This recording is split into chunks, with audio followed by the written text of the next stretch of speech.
Welcome. Welcome, everyone. Welcome to the 52nd edition of the Home Theater Hub. That's right, 1 year anniversary. We got Mr. Shane Lee on the channel for the 1 year anniversary today. Big dog. Oh, What's going on, Shane? How are you? I had no idea it was your 1 year anniversary. I feel privileged. No, absolutely. We thank you for joining us. Yep. I feel privileged that we're celebrating your 1 year on my channel. That's awesome. That's I awesome. know. Thank you for Yeah. thank you for joining us, Mr. Ike. How you been, sir?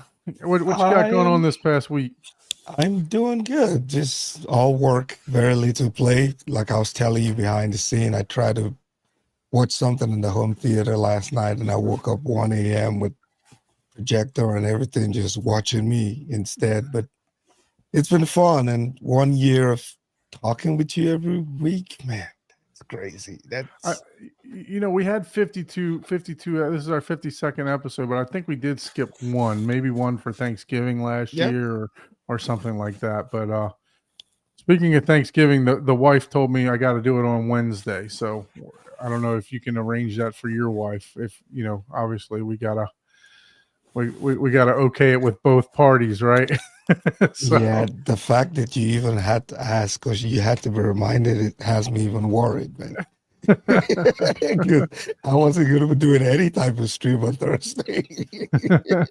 yeah, no, my wife was like, no, do it on Wednesday just in case we decide to go somewhere or do something on Friday. So Yeah.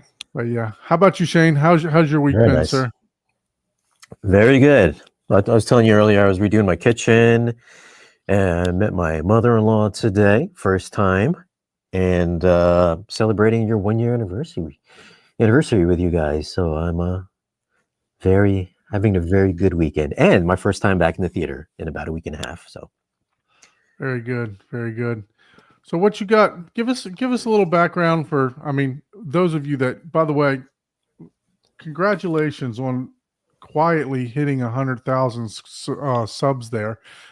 You're up So to a while ago. 104,000 subs. So, but I looked on your community tab or anything like that. You didn't really make any announcements or anything like that, So I was trying to look. When did you hit 100,000? I think unlike most other YouTubers out there, I never give milestone updates or anything like that, because I feel like that's a little gloating a little bit. So I try to be a little under the radar with all that stuff. I just let it all ride out, Yeah, I figured I'd bring it to the forefront for you because, like I said, I didn't see anything, and I was looking the other day at your channel. I was like, oh man, Shane surpassed 100 grand. So thank you. I mean, just fantastic job on that. For someone that's trying to hit 1,000 subscribers, what kind of advice would you give someone like myself or Ike, as far as how to build your channels, do it. Yeah, so I would say if you're reviewing a product that you really like, make sure you give it a positive review. Reach out to the company and say, listen, I gave you a positive review. I would like to be a shill for your brand. And then, like say Audio Quest or something like that. That way you get more people coming to your channel, hating on you, leaving more and more comments, which boosts up your channel.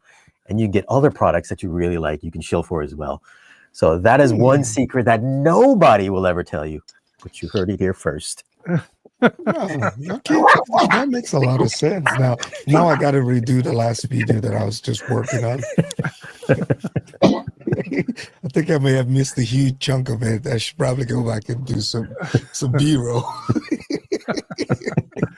That's funny. Mr. Paul, welcome to the party, sir. Hey, how are you guys? Good. Paul meets Shane. Shane meets Paul. Hey, how you doing? Yes, sir. What's up, Carlson? AKA So Paul. What kind of beer are we drinking today, Paul? What kind of fruity beer we're drinking today? Today we're drinking a Quirk Rocket Pop. It's Raspberry a Boulevard Rocket Brewery local. Yeah. So pretty good. I find Go ahead. I find that IPAs always screw with my stomach every time. I could just have like a half of one, and my stomach is shot for the whole day. Yeah, wheat probably is wheat, more of a wheat intolerance type of deal. Oof. Yeah, it's bad. Definitely stay away from that stuff. It'll be Yeah, like, I'm still waiting for the day he drinks a beer that doesn't have some type of fruit name on it.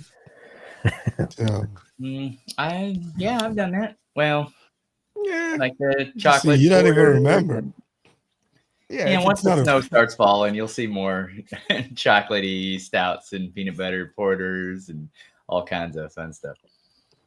you know, yeah. since we're also on my channel, why don't you tell the guys who you are and where they can find you if they want to subscribe?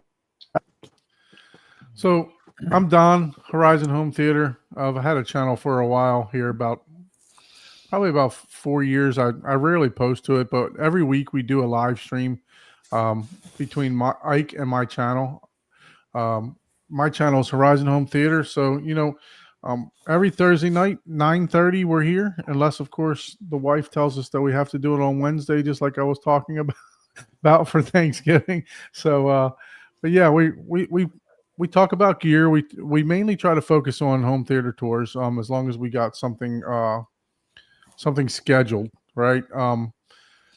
It's kind of hard to have a home theater tour every single week, but we've done a pretty good job of it this past year. I'd say over 3/4 of the shows we've had a home theater tour, and that's something that I really like. That Shane, when you did the roasting on your channel, the roasting of the home theaters, and that's something that I enjoy the most out of. But Ike, I'll let you go next.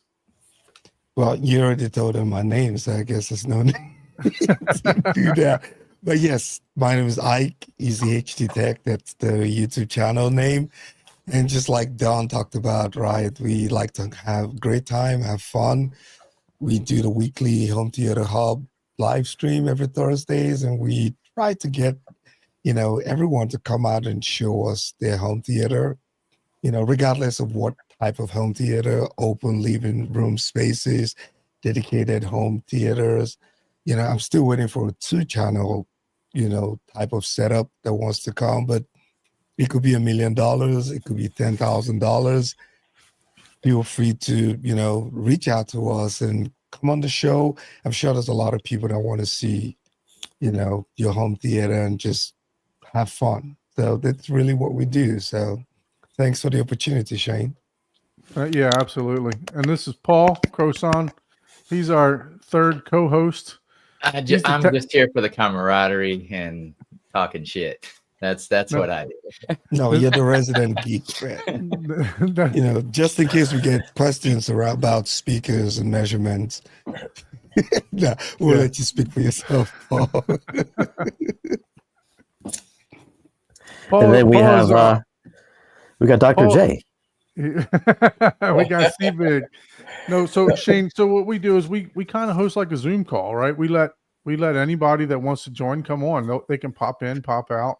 It does, could just be a listener, could be, a home theater enthusiast, if they have questions or whatever, we allow members of the audience just to come on and join us and discuss whenever they get a hair under their butt and they want to come up and talk about something, right? So but like we said, Paul's our technical guy. He does a lot of the measurements and he knows a little bit about everything, to be honest with you.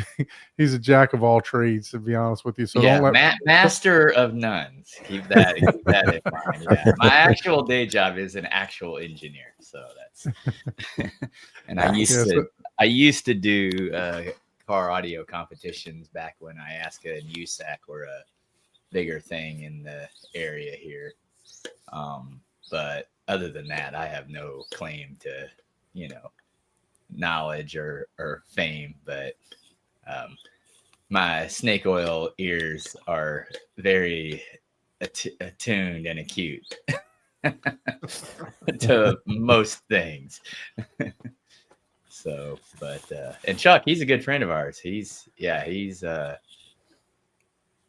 we all have hung out in person, and I took him on a beer tour actually while they were here. Ooh. So I see you got some Valencias there, Chuck. No, I have Paradigms. No, the seats. the seat. The chairs. Valencia. Yeah. I had these now for quite a few years actually. This is probably Yeah? one of the earlier models. Still going strong. How are those motors? They still holding up? Oh yeah, I haven't had any problem with them Okay. actually. So I'm Yeah, good. I see that. I see that comment often. Sometimes I'll get like, "Hey man, my Valencia motors are dead." I'm just like, dude, I don't know what to tell you. What are you complaining to me for? So I was curious how yours were doing. Yeah, I've had mine at least 4 years, and I've never had any problem with them. Yeah, I've not heard that I either. thought mine too. Yeah, I haven't heard that. I guess people probably speak to, influencers more because they're, had bad experience. But just like anything, if people complain, more than they talk about how awesome, if something's good, hear about it, You guys are influencers too. And I actually spend a lot of time in this room. So I do use, especially this center chair, I use every day. Yeah. But Chuck sleeps in that chair daily. I do We that have as seen him well. fall asleep many a time. I work hard, so these It's well these chairs earned. are so late at Well night earned. that by 11 o'clock, well, 10 o'clock, from being honest, I find myself like dozing off. It's like, okay, I gotta go. Yeah. I definitely Yeah, I do don't that. blame you, man. Yeah. So Chuck, what on the street is, you linked up with JTR, man. What's up, man? What's going on? Oh, Yeah, heard that. actually, I went to Youth Man's. I live in Florida, so I went and checked out his theater, and I liked the JTR subs. Actually, his whole system was nice, but I went ahead and purchased 4 of the RS1s, and Woohoo. I want Fancy. to. I'm considering changing my speakers as well, because I have Paradigms and they're the towers and the center under the screen, but I want to go behind screen. Listening to his system, that impressed me a lot. Hearing the voice coming from the screen, and so I'm actually interested in the RBHs. Oh, And I heard you were coming on the show, so I wanted to hear your take on them. Now I'm thinking of the 831s as my front stage and Yeah. the 821s as my surrounds. Ooh, you're going big, Chuck. Going I big know. dog. Big Yeah, Trying to Chuck. outdo him. Chuck, that's Chuck though. He goes Yeah. all the way. All the way. No halfway. Now, it takes a while for me to save up the money, so it's not a right away thing. But that is the route that I'm exploring. Now, Yeah. So I you get Kefs. Oh no, get the Kefs. Has a wider Dispersion. mhm. But So you want to, all right. So you change your mind from JTR to getting something good by going with RBH or KEF. So Yeah. I say it's a good choice. now the RBH is leading the pack, but I have to do more research, and that's because I've been looking at them for a while. The Yeah, Kefs, yeah. I just started looking at them, so I don't know enough yet to say one or the other. Yeah. I mean, obviously the JTR is going to have a slightly different sound. It's a compression driver. Compression drivers tend to have a slightly different sound to them. Obviously, they're great for SPL if you want to bang out really hard and loud. Everyone that I've heard, they sound pretty good. Not my taste in speakers, but if you want something a little bit more I don't know, maybe more subtle, more svelte, maybe a little bit more smoother. Something like what Don's got. He's got the Motion series that's got the ribbon tweeters or the AMT, like the RBHs do. Right. So it's got a more nice, what's the word? Pretty spacious, somewhat delicate to it. As like an electrostat, but still pretty good finesse up top. I wouldn't say they're as directional or let's say a Kefwood, usually those coaxials have pretty good directivity. They're pretty laser point accurate, kind of like an Ascendo speaker would sound. So if you want a little bit more precision, more direction, then I'd say maybe the Kef would be the way to go. But both those speakers have pretty good wide dispersion, good off-axis response, and I mean you definitely gotta hear it. Like I would say, if you heard some Motion Series speakers, would be very similar to the RBHs, and then obviously you can go to Best Buy or Magnolia and hear Kefs because they have them there. I'm pretty sure, or at least the blades. I know they have the blades. They have. I think they have the towers. They have the towers. Plus, you'd be able to hear. You'd be able to hear the Motion Series there too. The Martin Logan Motion. So Series. that will give you an idea of how their on wall or in wall will sound, listening to the blades. Well, yeah. I mean, obviously the Motions are going to be probably towers. I think they have there. You probably get a little bit more bass out of them because they're like standalone speakers.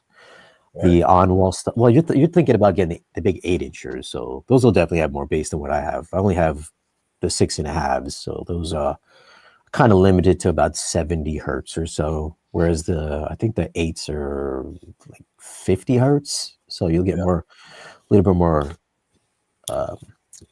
boom out of them over mine, which I'm a fan of. I would have gotten 8s, but I just felt they'd be too big and overpowering for the aesthetics in my room. So I wanted to keep it kind of as svelte as possible. Yeah. So what size room is yours, Shane? What's the dimensions of your room? So mine is 14 wide by 24 deep, 24 and a half deep, and 10-foot ceilings. So 10 foot in the front and then about 8 in the back in the second row, because my riser is about 2 feet. Yep. And do you feel that, the 6-inch RBH that you have, do you feel that they're lacking any SPL or anything like that? But do you feel like you have to really push them to get what you want, or? No, dude, I got 18 speakers in here, so 18 speakers fills up the space pretty good. Yeah, and you're driving the train off too, so it's like. Yeah, I mean, I don't know how loud. Like, I know, like, people like to get the JTRs and all that, but then I see those big ass speakers in rooms smaller than mine. I'm like, what are you guys doing to your hearing? Because I know you guys are like 40, 50 years old, and our ears. I'm like almost 50. My ears are not that great, and I'm trying to preserve them as much as possible. So give me a speaker that has great fidelity. Screw the SPL. Give me a quality speaker, also one that looks good. So I mean. Yeah, that's why I went with what I went for. I was scared of the JTRs fatiguing me, Yeah. And but you like them though. I mean, if you like them, you like them. They sound great. Yeah. I like how they sound. They're very, and because that's because you're getting a short burst, Yeah. So they're very dynamic. They're very precise, So they do sound great. But I was thinking in the long run, every day, Yeah. Is it going to start to fatigue, Yeah, I think I would say the RPHs with this a little smoother Yeah. sound, maybe I wouldn't have that issue. Yeah, I mean, I would say if you were gonna listen to demos like at Michael's house or somebody else that has them, then I would say you control the volume. Pick something that you really know really well at your volume that you like to hear. Because I think at demos, people usually like to jack things up to, sound impressive, where it's probably a lot louder than you would probably listen to. So put it at like a moderate level that you like. Because I think most of us probably listen at moderate levels. Just to hear the little details and that you hear in your speakers, or can you hear something a little bit more or not? So that's what I would recommend that you do. Yeah. So Chuck, I don't know what your budget is, but Bobby Digital brings up a great player that you might want to consider. These Wisdom Audio speakers. I don't know. I mean, is that a higher budget? Yeah, I mean, Thank you, bro. they're line array speakers, so you're going to get even sound throughout the whole entire room. You can literally be like right next to one, and then it'll sound just like you sound the same if you walk 10 feet away. So it's those wisdom speakers. We had Matt from Brolic Media on. That's what he's got all throughout his theater. But yeah, no, I would, look into those too. They have they have an air motion tweeter or a folded ribbon tweeter also in those too. Okay, I'll check them out. Probably above my budget, but I'll check them out anyway. Yeah, I mean, you can't go wrong with the RBHs though. So Yeah. Yeah. No, look, you know that I talked about. I specifically made a trip to the Florida Audio Expo just to hear the RBHs. Unfortunately they weren't there. I misread the paper. I thought they were going to be there, but made it to M-Wave, and that was the first booth I went into. So now you're switching it to peach, right? Yeah, I gotta switch it up, man. You go from raspberry to peach. Peach. But yeah, I mean, that was the first booth that I made it into because I wanted to hear exactly how they sounded. And like Shane said, there were a lot of similarities to the Motion series. I did think the mid-range came through a little bit better than my Motion series. But the highs and the lows I felt were about the same. So, definitely consider, the RBHs. So Shane, for your room, what is there? Do you have a special, like an LCR versus surrounds? Do they make a special type of speaker just for left, center, right? No, they're all exactly the same. They're all exactly the same. I mean, I felt a little bad asking. I was like, hey, man, could you give me 18 of the same speaker? They're like, well, don't you want to go with bigger ones in the front? I was like, no, I want to go exactly the same. They're like, okay, we'll do it. Because not only is your timbre going to be the same, if you're doing room correction, your room correction doesn't have to try to match the rest of the speakers to your LCRs. So there's equal power from your amps. Everything just sounds more like a sweet, I say it all the time, cohesive bubble. And not everybody can go exactly the same. I get it. A lot of people want to go big up front. But trust me, if you go exactly the same, I mean, like mixing studios will use exactly the same monitors, like Genelex or whatever they're using. So, I mean, if they're doing it there, why can't I do it here in my house? Right. So, Even your Atmos, you would do the same? Yeah. Exactly the same. Yep. I'm a big proponent of that too. I know there's a lot of people that'll argue it, but it's just, I know the room controls it more, but it doesn't necessarily, you don't necessarily need them all to match like on the Atmos and some of them, but it's a peace of mind for me of, hey, everything is equal. Whatever is different on the output of these speakers is the room controlling it, and I can treat the room to accommodate for that. But that is something I thought about doing, save a little money too, but doing, instead of the 31s, doing the 21s up front. Mm-hmm. I have considered that as well. So would you rather keep the same level, the same speakers of, let's say, a lower end versus mix matching, like let's just say the next level, right, of the same type of speaker? Yeah, that's me. I'm just asking everyone. To me, most people, they say timbre match, right? And they think, as long as the tweeter is the same. But the reality is the front baffle and the size does change how the directivity is affected. So therefore, your off axis, sure, most of it, and maybe most of it doesn't really matter. It's still enjoyable. I'm not saying it's something you have to do, but there is just something about all matching speakers. And I tell this story, and I know you guys have heard this story. I had thousands of dollars worth of speakers, and they were, they were sort of matched. They were timbre matched. And then one of my friends, she wanted to buy a cheap system, and I did. I bought just a in a box thing, and she had a small, like 8, not even 8, like 8x5 room, and I set up her theater in a box thing, and the immersion was better on her cheap ass system because everything was the same. I was like, God damn. I was like, I got like more and like 10 times more in one speaker than this whole system. And I'm like, shit, this thing sounds better than mine. Like, damn it. Yeah, no, I remember seeing a post of like a video of a guy that had the LS50s that dropped down out of a ceiling and surrounded him completely around his whole entire setup. And I mean, everything was LS50s. I could just imagine. I mean, those are to me, those are a bright speaker, but I could just imagine how that thing sounded. Being all the same speaker.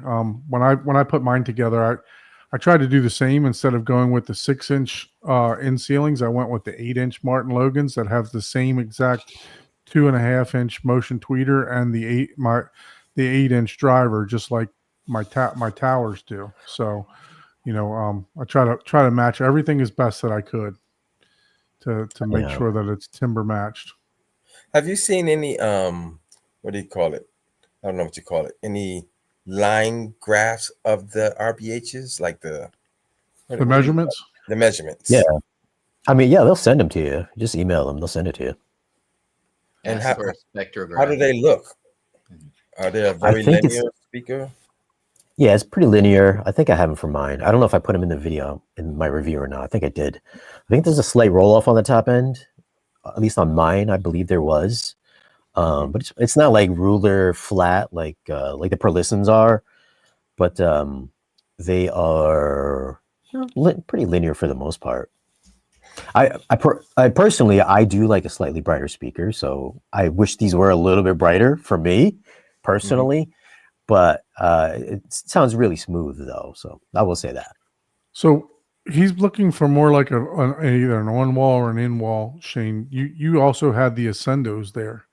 How would you compare? Because they obviously they make an on-wall edition too, Chuck. So how would you compare the two?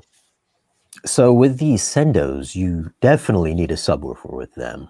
I can kind of get away with, I don't want to say get away with not having a sub with these, but these have a little bit more, I don't know, like mid-range bite, maybe just a tad more bass to them. Whereas like there's certain movies where you might hear a voice travel through the speakers where it sounds like an actual man speaking through them if there's, bass in their voice. On the Ascendos, they drop off pretty hard at about 100 hertz. So that's essentially just a satellite speaker. As good as the speakers are, I mean, they kind of traded off SPL for more of a fuller sound. So that's why they can play up to like 126 dB or 130 or whatever he touts. I would never hit that, but I felt like the RBH is were a more dynamic sounding speaker from bottom end up to the top end. But like I said, with the Kev speakers, the Ascendos are just like pinpoint, man. Just like in that Gravity scene at the beginning where the dude just, what is his name? Ed Harris's voice is just like traveling around through all the speakers. I mean, it's like a laser. It's like everywhere. You can really hear them. It's a little bit, I mean, you can still hear them with the RBHs, don't get me wrong, but it's just like very focused with these Sendos. So there's that. So there's a trade-off with, directionality compared to a more dynamic sounding speaker. And of course, they say that you can cross them over 80 hertz. It's really like 100 hertz. And then the subwoofers would handle that. But I like a little bit more beef coming out of my speakers. So you can feel, a little bit more weight rather than just dropping everything into your subwoofer. Yeah. Yeah, I mean, with the JTRs, you shouldn't have any problem with those picking up, where the speakers. Well, what and the other 5 subwoofers you have in your room? So, No, Chuck, right? are What are you you gonna? gonna do to the other subs? You got? I'm hoping he uses them as near field. That's what I'm hoping he does. Who? You Chuck, You, yeah, you gotta Oh, no, talking put those about you and fathoms right. You gotta put those fathoms right up against the seats there and use them as near field.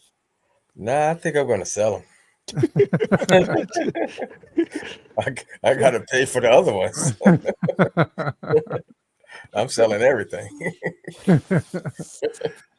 No, I was thinking about this the other day. I know we had a lengthy phone call conversation the other day, and I was thinking about. I'm like, look, it might be better after we hung up. I said, it might be better because you're looking for that tactile feeling, right? It might be better for you to use those fathoms as near field. Just put them right behind your seats.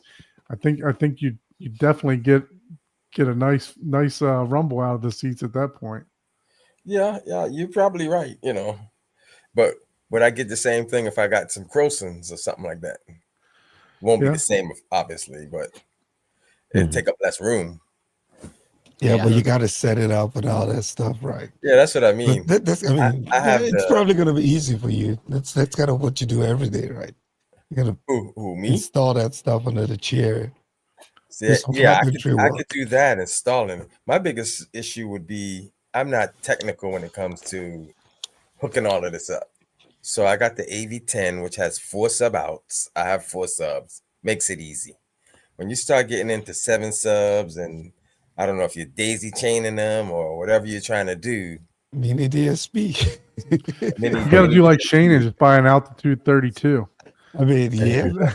Yeah, that's your next I mean, upgrade. Yeah, there you I go. mean, it was only last week. It seems like it was only last week we were trying to convince him to buy a projector screen, right? No, that's been 2 years now. Yeah, but it just feels like it Wow. was yesterday. You've gone so deep down the rabbit hole now. Because I I've always had the speakers, but I used the TV. Yep. So that was my big upgrade, was going from a TV, a 75-inch, to a 150-inch screen. Yeah, he said he wasn't going to buy anything, and he Yeah, bought more stuff than he all was of us like, combined. A it new was an M-Wave, JVC, right? NX8, He's like, oh, I don't want anything, and he left auto M-Wave with a big masking screen and screen. I'm like, projector. not going to buy anything. Like I took him there because I was going to sell him a screen, right? I'll meet you there. I'll show you the Seymour screens and this and that, and then they were giving such a good deal. He couldn't resist. I said, Chuck, I can't even touch this deal. Just buy this thing from this man. Yeah. Yeah. as they were shutting down the those show. guys are good guys. Yeah, they're fun to hang Yeah, out that's with. how I got that and the NZ8. They got a good deal on them. So I was like, okay. I might as Where'd well you get the check that NZ8 from? Where'd you get the NZ8 from? both of them at M-Wave. Oh, So how it much? was from Ryan. Oh, And I got got you. the screen Look at from Chris Listen, Seymour. why didn't you email? I would have sold you my NZ8 for like $5,000. Ooh. A couple of years ago. Oh, 2 all right, years never ago. mind. So yeah, I will second that because Shane actually did sell me an NZ7 for a super price. That's I think I was You remember that, Shane? I remember watch that, him all the time. I've got to become a patron so I can get in on these deals. I know, right? I'm Yeah, calling right. dibs on your Trino, Shane. So when you decide to upgrade in 2 You years, missed you missed the Trinnov 16 when I sold that one. That went for a pretty good deal. I want the 32. When you upgrade, I'll come get it for 10 grand. What is he at? 24, right? He's got 24 now. Yeah, 24. Okay. You know how many people are on that list already? You got to awesome. react fast. Shane, when I bought that projector from him, Shane was like, "Oh, I got a guy." I'm like, "Look, I got money in hand. Yeah, I'm like, I'll send it to you right now. You'll get a PayPal for it right now. You ain't got to wait for nobody else." Sold. We got a question for you, Chuck. How you liking the AV10? I like it. I like it a lot, actually. And I've always, the funny thing is I consider myself a deal seeker. If I could get a deal, then, and if it's still a good product on top of it, I'm going to go that route. Because I was really interested in the Anthem. but I was scared at the time. It had quite a few bugs because I have Paradigm speakers and I know they match well, but it had quite a few bugs. And then the AV10, I got such a deal on it that it just went, that was it. It was like, okay, He for did that get a price, pretty good deal on that. Yeah. yeah, I was can't like, turn it damn, down. I would have one of those Yeah, if I got it for that price. Are you kidding? I've been buying from the same guy, and what he does, like I could have this thing for 4 years, 5 years. If I call him up, he will buy it back and discount. He already's discounting what he's going to sell you, but then he on top of it, he takes off the price of this one, and all he does is he immediately sends you the one you want, and he'll, I think it took him like a month. He sent me an address and said ship it over there. So he doesn't even want it because he's selling it somewhere else. He's like a broker. He's doing the logistics. Yeah. So that's how he's saving tons of money. He doesn't have to have a storage place of 4,000, feet of. So he sent me the AV10 right away. That I sold it to. And then a month later, he sent me, because I was kind of getting worried. I'm like, wow, it's been a month. This guy's he gonna ask for this thing or not? Then he finally texted me with an address and said, send it here. He tells you he wanted me, I forget who wanted me to send it through, FedEx or UPS, one of them. And he wanted me to put a certain amount of insurance on it. And it wasn't too bad, probably cost What me did you $100. What did you have before the AV10? I had the 8805. So did you hear a difference? I don't know that I heard a difference, but I like the fact that it had the 4 subwoofer outs and it had more channels because I wanted to go from a 7.4 to a 9.6. So it allowed me to do that. Yeah. Are you maxed out already? Yeah, I got a 9.6. So I think that's it. Maybe there's one more channel. I don't even know. Yeah, train off loading.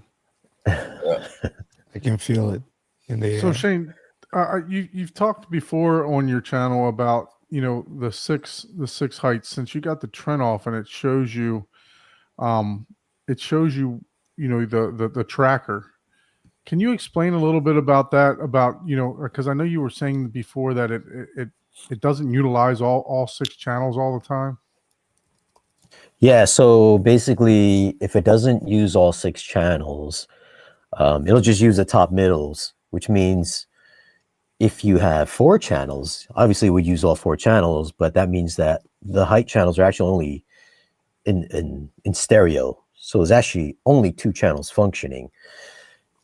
So what it does is take those 2 channels and spreads it through the 4. So I guess it's it's just mirroring the image or mirroring the audio between the two sets of top channels. But if you have 6 channels, since it's only a stereo pair up top, they just set it right in the center or the middle top or middle height. Is that a way Trent-Off is doing that, or is that a way the mix is actually coming through? That's the way the mix is made. Oh, wow. Do you find that more often than not, just to use the 2? I mean, I never do that. I have a setting where I mirror everything. So if it's only coming out of the middle, I mirror all the lefts and mirror all the rights so that all 6 of them get used. I don't know if you can do that or not, but that's how I have mine set up. It's funny, mine, if I look at I don't know if it's telling me the truth or not. You know how you can go into that option button and it'll show you which speakers are playing. Yeah. But I don't know if I haven't really got up there to listen to see if that's really the fact. Oh, you mean like the little graph that it shows you on the front? Yeah. Oh, yeah. That's just, I think that just tells you what speaker layout you have, not actually what's active.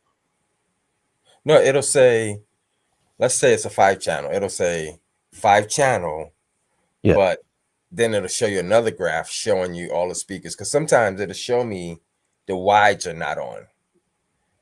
Sometimes it'll, I'll see that every now and then. But usually all 6 overheads are showing that they're on. Okay, like all the time? Yeah. Oh, But that's I haven't interesting. physically got up there to see if it's really doing that or if it's just like you said, showing the picture. Yeah. So I mean, as far it's as I know, every Marantz and Denouts I've had, it's just like the signal coming in, if it's 5 channels and you have a 9 dot layout, it'll 6. If you it'll have say upmixing on, maybe if you have upmixing on, it'll like Neural X, it'll turn your wides on, yeah, Right. that's or normally what it'll it does. It adjust it. automatically upmix. Oh, If okay. it's Well, support, there, that's probably why. Yeah, that's Yeah. why. Yeah. yeah. Okay. Yeah, I was just curious about that because, you know, I'm installing 6 Atmos also. So I'm not Yeah. sure. I wasn't sure if that was a processor thing or if that was a. Now, if you upmix, does it place them in all 6? I've never gotten close enough to put my ear on there to tell. Right. And the way my amps, I used to be able to tell better because when I was using the Parasound amps, I had enough amps that I can turn off a few of them and just have overheads. Mm-hmm. Where now I would literally have to go in there and unplug some stuff to tell, or get on a ladder and kind of listen. Yeah, I was talking about that last week. I wish I would have purchased a 6-channel amp just for the Atmos, so you can easily turn it on and turn off. Yeah. But resale value of a 6-channel amp's not very good, right? I mean, most people want a 7, a 5, and a 3, right? So it's that's. But next time, I mean, I'm going to buy for. I'll probably buy those same amps that you have, Chuck, the Buckeyes with the Purify module, and then Yeah. I'll be able to turn them off. But Shane, what do you think about that? If the when you upmix, does it come out of all 6 speakers? Will it play out of all 6, or does it still kind of do the same thing? Well, you can't upmix it with, like, say, you can't take Atmos and upmix it with DTS. Yeah. Like, Okay. you can't do that. It doesn't work. You just have to array your channels. If it's You said the Atmos, Lingdorf, right? Atmos. Yeah. Yeah, I don't know. I've never used a Lingdorf before, so I don't know if you can array your channels, like mirror different channels for different presets or what, but that's what I would say do. Like I got like a preset for just 4 tops, then I got a preset for 6 tops, then I have a preset for arrayed top, just for those instances where it's only 2 the top middles are active. So I got a couple of different presets. Oh wow. Okay. And then if you have more than 1 set of surrounds, I have 2 surrounds.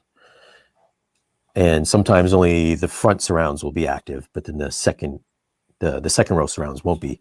And then I have a preset to mirror those as well. So left, right. So does it mux them, or does it just give the same signal? Yeah, it's just the same signal. Okay. Yeah, because the MP40, the Lindorf MP40, that would actually mux the wides together to be the surround, and they would actually mux it together.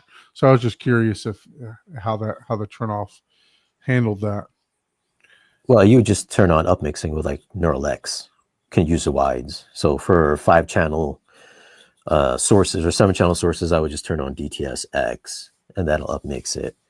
Yep. But Trinoff doesn't have like a proprietary own upmixer to activate. No, get the wides. If the wides aren't active, it can't say, "Oh, I'm going to upmix Atmos to turn on the wides." You would do that somewhere, like your shelf to do that. Yeah, but it can be done if you want it. Just use Auro 3D upmixer, man. I said it. Bring it out of retirement, right? Oh my God. I've heard the word. I I don't actually even want to missed hear my- that word ever again. That is I actually missed my Denon receiver for that, right? Because the AVM 70 doesn't have it. But yeah. So you can take Atmos and Aural upmix it.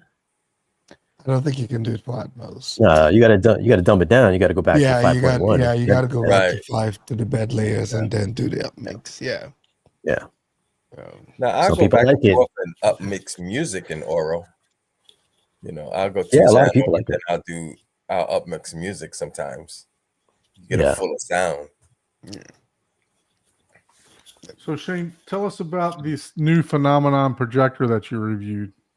The Valerian. Yeah, the one that is breaking the Gosh. internet. It's breaking the internet, right? The one all of we you had a guys are question shilling about for. it. We had a question about this last week. We heard Yeah. it's better than the JVC, man. The JVC needs to go back to Yeah, the yeah, way Yeah, better. that's That's what I ABC. hear. That's what the marketing people are paying. I mean, that's what reviewers are saying. That's what I'm hearing. Yeah, It's better I than thought you were a JVC $20,000 shield, Shane. JVC. I thought you were a JVC shield, and now you're on Valerian. God, man, you didn't take my. Well, I will be honest. I think I said in the video, for its price category, for $1,200 or I think it's like $1,300 or something for that price category. Yeah, it's like the best $1,300 projector I've seen. So there's that. Is it better than a JVC? No, obviously not. I mean, I try to show it in the video, but you just can't tell in the video. Can't like, tell to the video. Yeah, that's really hard to do. You really can't. But yeah, it's still a pixel shifter. It's using the 0.47 chip, which is like, the lowest one. It's not like a Barco where that's like 4K using wobulation to get, resolve 8 million pixels. It just doesn't work the same. It's you can tell, you can see the pixels on it. Whether or not you turn on the 4K upscaler or not, you could still see it. It's there. I can see it. Whereas if you go and look at, JVC, you can't see the pixels. Even if I'm like, this close to the screen, I can't see it. But then, on the opposite spectrum, DLP has a specific, very digitally clean look. Yeah. Maybe you like that look. I mean, sometimes I like it. Have you in a projector? I'm just like, man, I was like, that's a really sharp, crispy looking picture. But then if you want to like try to get it to resolve like single line of pixels or something like that, I can't really do it that well.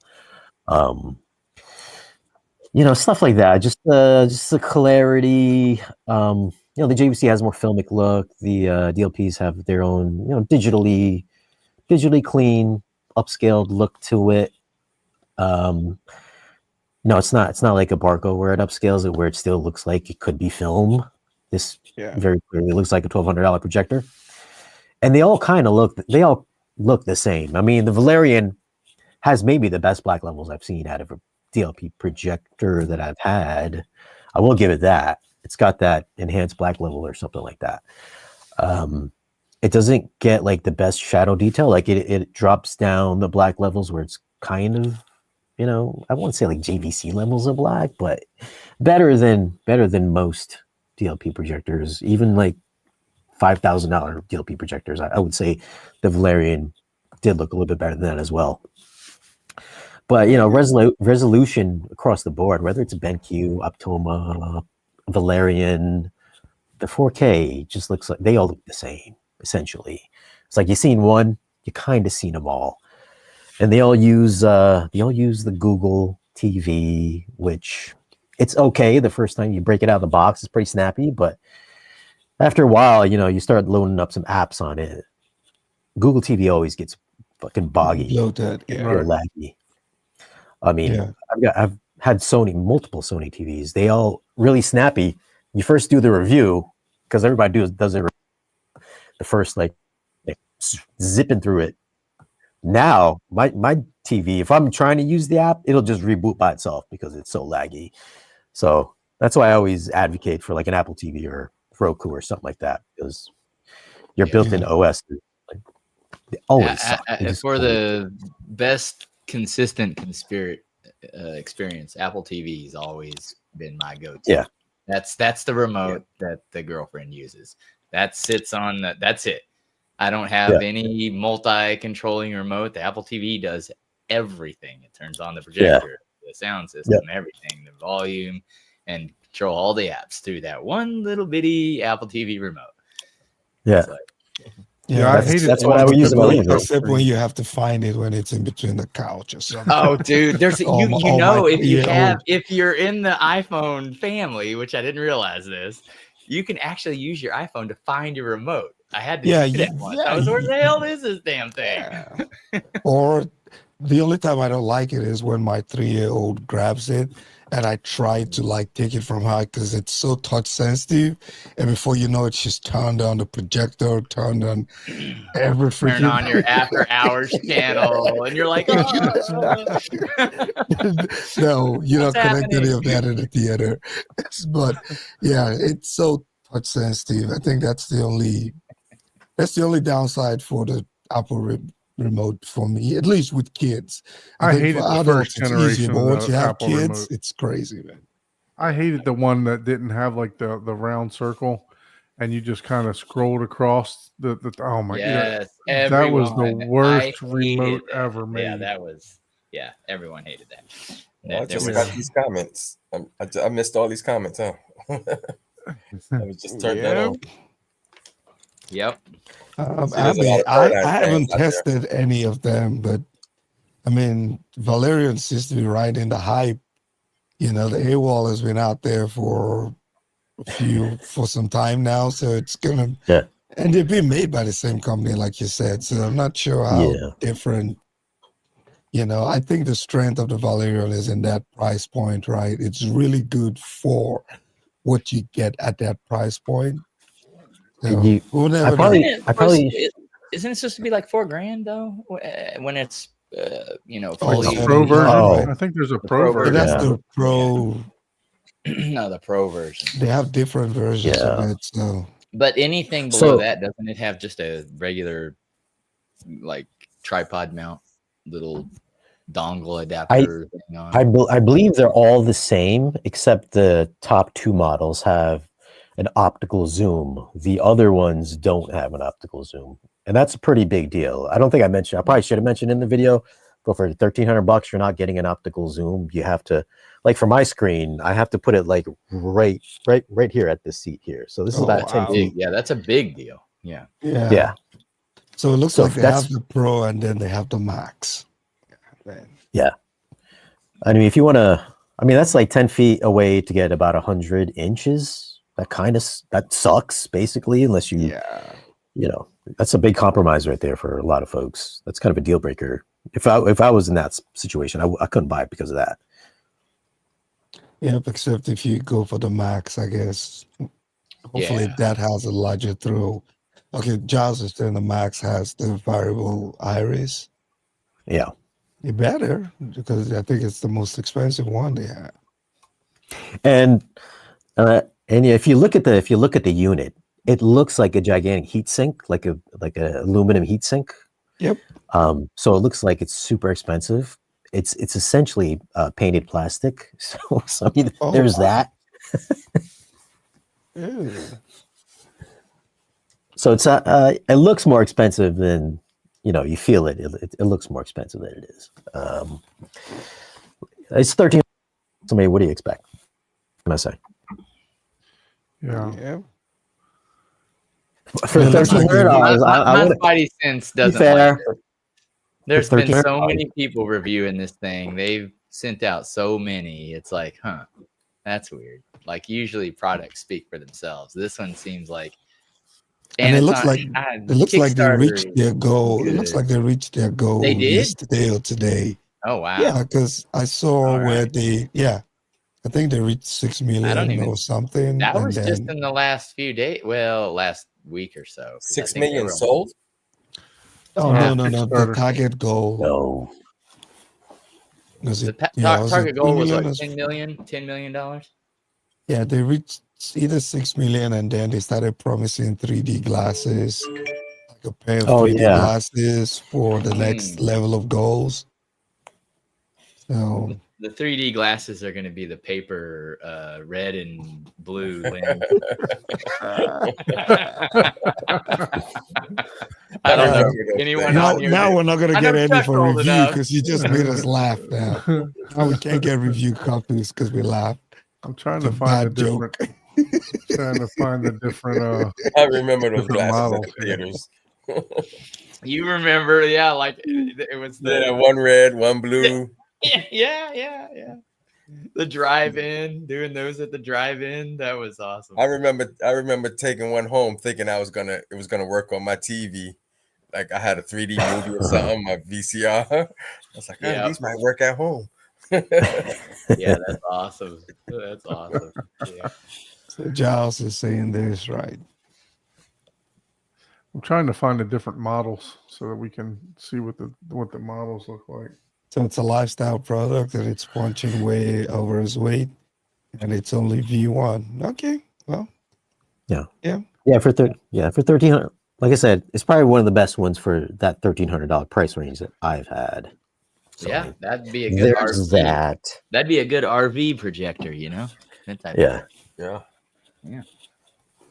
Now you have a lot of people. I mean, even events. You know how sometimes, whether it's a wedding or something, people will put a projector somewhere just to show photos and stuff like that. I mean, it has a lot of uses, I think. yeah, and it might be a good place to start for budget home theater. Like if you're, like a really, really budget, if you have that, if you don't mind the 100-inch diagonal screen, right? And you have 10 foot to throw it, who knows? Might just work. Yeah, it's for some tight spaces.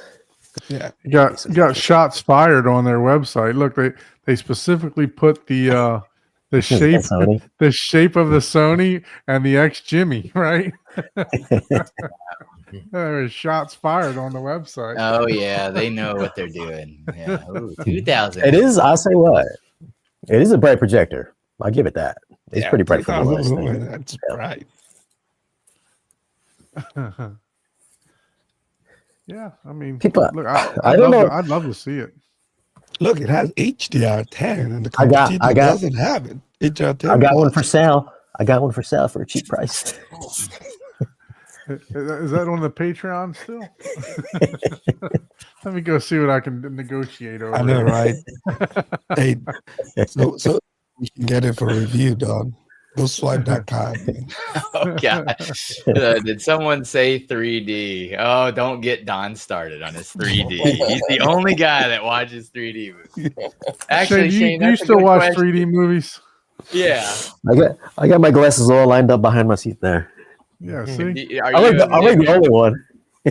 Oh, okay. So you really enjoy the 3D movies? You would rather watch a 3D movie than a regular, or you just like if it's 3D, you'll enjoy it? Well, it's got to be a good one. Yeah. Oh, Like- well, look. Now I've you seen see, some of now Shane's look at the really- comments flying in. Look, I like look. 3D. Giles just got his first 3D glasses. Yeah, look, man, I'm telling you, 3D is making a comeback. Oh my god. Yeah, that's his what, the You know fourth what? or fifth time, man? What? Like, yeah. You know, it's making a comeback. Hisense just brought 3D back on their latest UST. Oh wow, Yeah, yeah. I shot the mean, look, review like 3 days ago, but I guess the Looks next good. Avatar movie is in the making then, because what was the last 3D movie that came out? Big budget 3D movie that came out. I know where 3D went. It's Wolverine, it's, wasn't it? Transformers, Transformers. Wolverine. Oh, Transformers has 3D. Transformers I didn't 1? know. Yeah, Wild Robot? Transformers 1, Wolverine, all Wild 3D Robot. movies are shot in Oro 3D audio.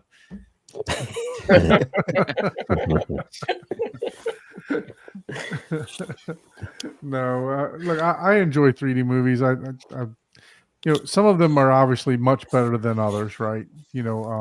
with the 3D effects, and I actually belong to to the 3D Facebook group too. I know they have a couple 3D Facebook groups, and most of the time you gotta import them from either Japan or for the bigger name movies. Unfortunately, UK has a lot of them. from the Yeah. UK, yeah. Yeah, UK or Japan, you can get pretty much anything. So I have I've got the AWOL Pro. What is it, 3500 Pro? So I'm assuming the 3D is probably better than the original AWOL that I reviewed. and I heard that 3D was very good on the original AWOL too. Yeah, So I think the new one's brighter, so it should be even better. I know the Valerian's 3D was broken when I reviewed it, but they did okay. send out an email a week ago that they were going to add it. I This, see. this So- Transformer movie that he's saying is in IMAX 3D. Is that the cartoon version? Yeah. Yeah. Oh, okay. Transformers 1. Yep. Okay. Did you guys see I that have- yet? I was gonna watch it until I saw your review. It's on my it's a good movie. It's on my It's a good movie. Kaleidoscape, by the way. But by the way, I need to thank you for making me spend, Shane, a tremendous amount of money, because you're always bringing these new things to the forefront. Definitely the pioneer for the Zapiti. So you brought the Listen. Zapiti, made me buy that. I know you don't want to take credit for it because it's gone out of business. Yeah, no. Everybody got burned on that deal. But no, I mean, not your fault. Businesses go in and out of business all the time, right? So, I mean, and then obviously you brought Kaleidoscape to the forefront, so I had to get one of those too. But I did buy. So if you buy from Shane, it gets discontinued. The motors break. What else? Oh man, don't even go there, man. I'm hearing a lot of Yes. stuff going on here. You want the Kaleidoscape mob to come after us? You got see Shane. That's always that's my go-to, because you said you want hate comments, right? To gain your. I always mention the Kaleidoscape so that I can get the audience going, right? Oh, I know. Well, see, these guys aren't abiding by the rule. Anytime you say the word You're K supposed word, to you're drink. supposed to drink. Yeah. That's a lot. No, so Well, the question is, how did you become a dealer? What's up with that? Were you just So- like one day, I'm going to be a dealer? So, I've owned several businesses. I've been in sales for probably 26, 27 years of my life. So, started getting into the hobby, and said, you know what? I think I want to, be a dealer. So my idea from the very beginning was to set up my room. Unfortunately, it's taken me 3 years to get my room set up. But I wanted to set up my room, and I want to use it as a showroom, right? So I've mentioned that several times, and there's a lot of people that have kind of ran with my idea, but why I've sat in the background, waiting for the stuff to, come to fruition. But I do have an update. I had 4 people in my room today doing mudding. So all the first layer of mud's on, all the corner beads are on. So I actually got a group to come here and do it for a decent price, that they didn't charge me the Parkland, Florida tax as soon as they come through the gate. So, but yeah, so I'm looking forward to picking out paint colors and stuff very soon. I think the drywall will be done on Monday. But yeah, no, as far as the dealer stuff, I said, hey, I want to use this as a showroom. Like I said, I've owned several businesses throughout my lifetime, and just want to try to give back to the community, right? Try to take care of the community is what I'm saying in a roundabout way. That's cool. Okay. Now Miguel's on your timeline. Apparently, he actually had the power company was working on lines apparently, and it smoked his receiver. Oh goodness! Wow. So he's on the Don timeline. Like it might be a while before he starts working on his theater. Yeah. You Well, gotta put Ike's comment up there. I've got marching orders. My wife was asking me, can I try to get at least stuff in the theater by Thanksgiving? So if I can get paint and stuff, I may not have treatments and everything else like that, but I'm trying to get that done quickly. And no, Ike, it's not going to take me. I mean, I'm painting the back either a dark blue or a black, and then I'll add some splash of color for the fabric. It's gonna take Fabric him wall and 6 stuff weeks like to that. decide on what tone. What color will be the splash of colors? It's like I didn't know there were so many tones of black. Oh my god! Limousine, infinite, sky. What? Got to stick with the old Sherwin-Williams black, right? What's it called? The one that everybody uses. Yeah, that thing doesn't work, man. Go ahead, What's man. that? Now I they spent have money on it. no. What's it As a called real again? baller, you got to go with that new stuff. That's like a, I don't know.